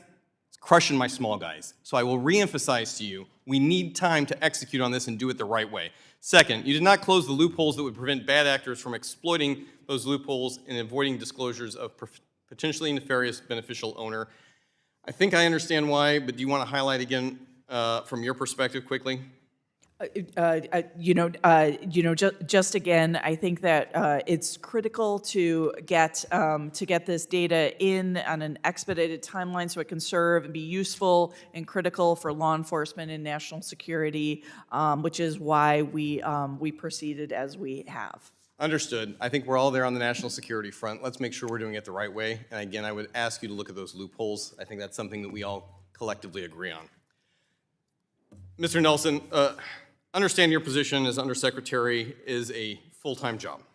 At the same time, I want to switch gears to what we are trying to do against Iran right now, a country that has benefited from $80 billion in illicit oil trade, primarily through a ghost armada. We've spoken to Treasury multiple times on this issue, and multiple times the Treasury Department has come back and told me there's nothing that they can do on U.S. soil. However, the United Against Nuclear Iran group is highlighting ghost armadas being covered in part or in whole by a New York-based company right here on U.S. soil where Treasury has authority called the American Club. On January 12th, you did announce sanctions on one of those ships only after our comments here, and mine particularly in December, calling them out, at which point Treasury came back and told me that there was no insurance company providing that to Ghost Fleet. Clearly, that was wrong. Now Treasury has moved forward and sanctioned, including the Sincere 2, here it is, fueling up with illicit fuel, and specifically said that this was linked to Houthi rebels who had fired multiple times on U.S. carrier strike groups, most recently, sadly, the loss of American lives. So yes or no, did Treasury look into American Club yet? I think our staff has been in touch with your staff. We are looking at it. You wrote me a tersely worded letter that said there's nothing to see at American Club. Yes, I have that here. We are looking at it. We will continue to look at it. We are taking it seriously. Let me read in part what was reported in Bloomberg. Your office says that it announced that Sincere 2 was part of a network linked to Al-Jamal, an Iran-based financer of Houthi rebels in Yemen. That Houthi then launched rocket attacks based on those funds provided. What are we doing to shut down the Ghost Fleet? I'd like a tangible example.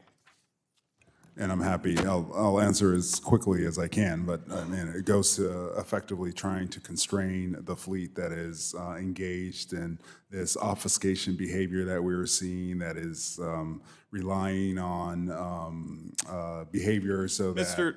Nelson, is this ship currently under sanction for carrying illicit— Gentlemen, your time has expired. Sincere 2, yes or no? I can't say. It's the Sincere 2. Gentlemen, your time has expired. We'll come back and either provide a briefing. Gentleman from New York, Mr. Lawler, is ready. Thank you, Mr. Chair. It's an U.S. insurance company. Real quick, can you answer his question? Again, I'll have to come back and provide a precise answer for you. Okay. Do you not know, or you just can't say in this setting? I think it's worthwhile to describe the work that we're doing with the P&I clubs here and in other flag jurisdictions, and in the context of how we are investigating vessels to— The question has been asked to you guys for at least 3 times since November. Can we provide an answer expeditiously, like this week? We will try to provide an answer expeditiously. We're here today at a time of heightened concern with America and our allies around the globe facing serious crises and threats from adversaries and terrorist regimes emboldened and on the march. These adversaries are working together to undermine our national interests and advance their agendas. In the wake of the appalling terrorist attack against Israel on October 7th, it's clear that we must work to confront Iran and its surrogates in the region with a strong sanctions regime. It's been reported that the impacts of this administration's relaxed approach to enforcing economic sanctions that has resulted in over $80 billion flowing into the Iranian regime's pockets. Some of these funds have almost certainly ended up in the hands of Iranian-backed proxies and terrorist groups in the region. Since October 7th, these proxies have waged hundreds of attacks on American troops, military installations, and on international maritime trade in the Red Sea. Funding for these attacks could have come from Iran's oil trade, which is primarily driven by China's significant purchases. With that said, I'd like to follow up on something Mr. Lucas touched on, which is my concern regarding China purchasing the vast majority of Iranian exports. I know that you said earlier you couldn't say exactly how many Chinese financial institutions you have sanctioned for facilitating this trade. It appears there is still a serious and potentially growing issue. So I would just follow up with, why are we allowing Chinese banks to get away with evading these sanctions and funding these groups? And do you believe that we are fully addressing this relationship between China and Iran with the tools you have, or is there more that must be done? Thanks for the question, and obviously we share the concern. So I think the dynamic with the smaller teapot refineries that are purchasing this oil are twofold. One, the refined product is used for domestic audience, so there isn't a touch point to the international financial system in terms of necessarily the easy repatriation of those profits back to Iran. And then the second challenge that we often find ourselves in is the financial institutions that are being relied on for those transfers, again, don't have touch points to the international financial system. So what we are trying to do is nonetheless focus on those touch points of the international financial system that do rely in how Iran is getting the profits from those sales back into country, focused on ways we can further inhibit the transfer of the oil, so designating the ships and the vehicles and the ghost fleet that are carrying sanctioned oil, because they carry it for Iran, they carry it for Russia, they carry it for a bunch of these rogue regimes. And we have had some success in identifying those touch points. Just as recently as last week, we sanctioned IRGC-QF front company that was a China oil and petroleum company. So as we are seeing those touch points to the international financial system, and we can take disruptive action, and the DOJ was able to seize $110 million that was going to the IRGC-QF, we are doing that. But the touch points to the international financial system is really where we've been focused on. Okay. I want to touch on something raised by Mr. Issa. Act Blue Charities allowed Palestinian academic and cultural boycott of Israel to fundraise on its platform for 2 years until repeated calls by the Examiner to address this were heeded.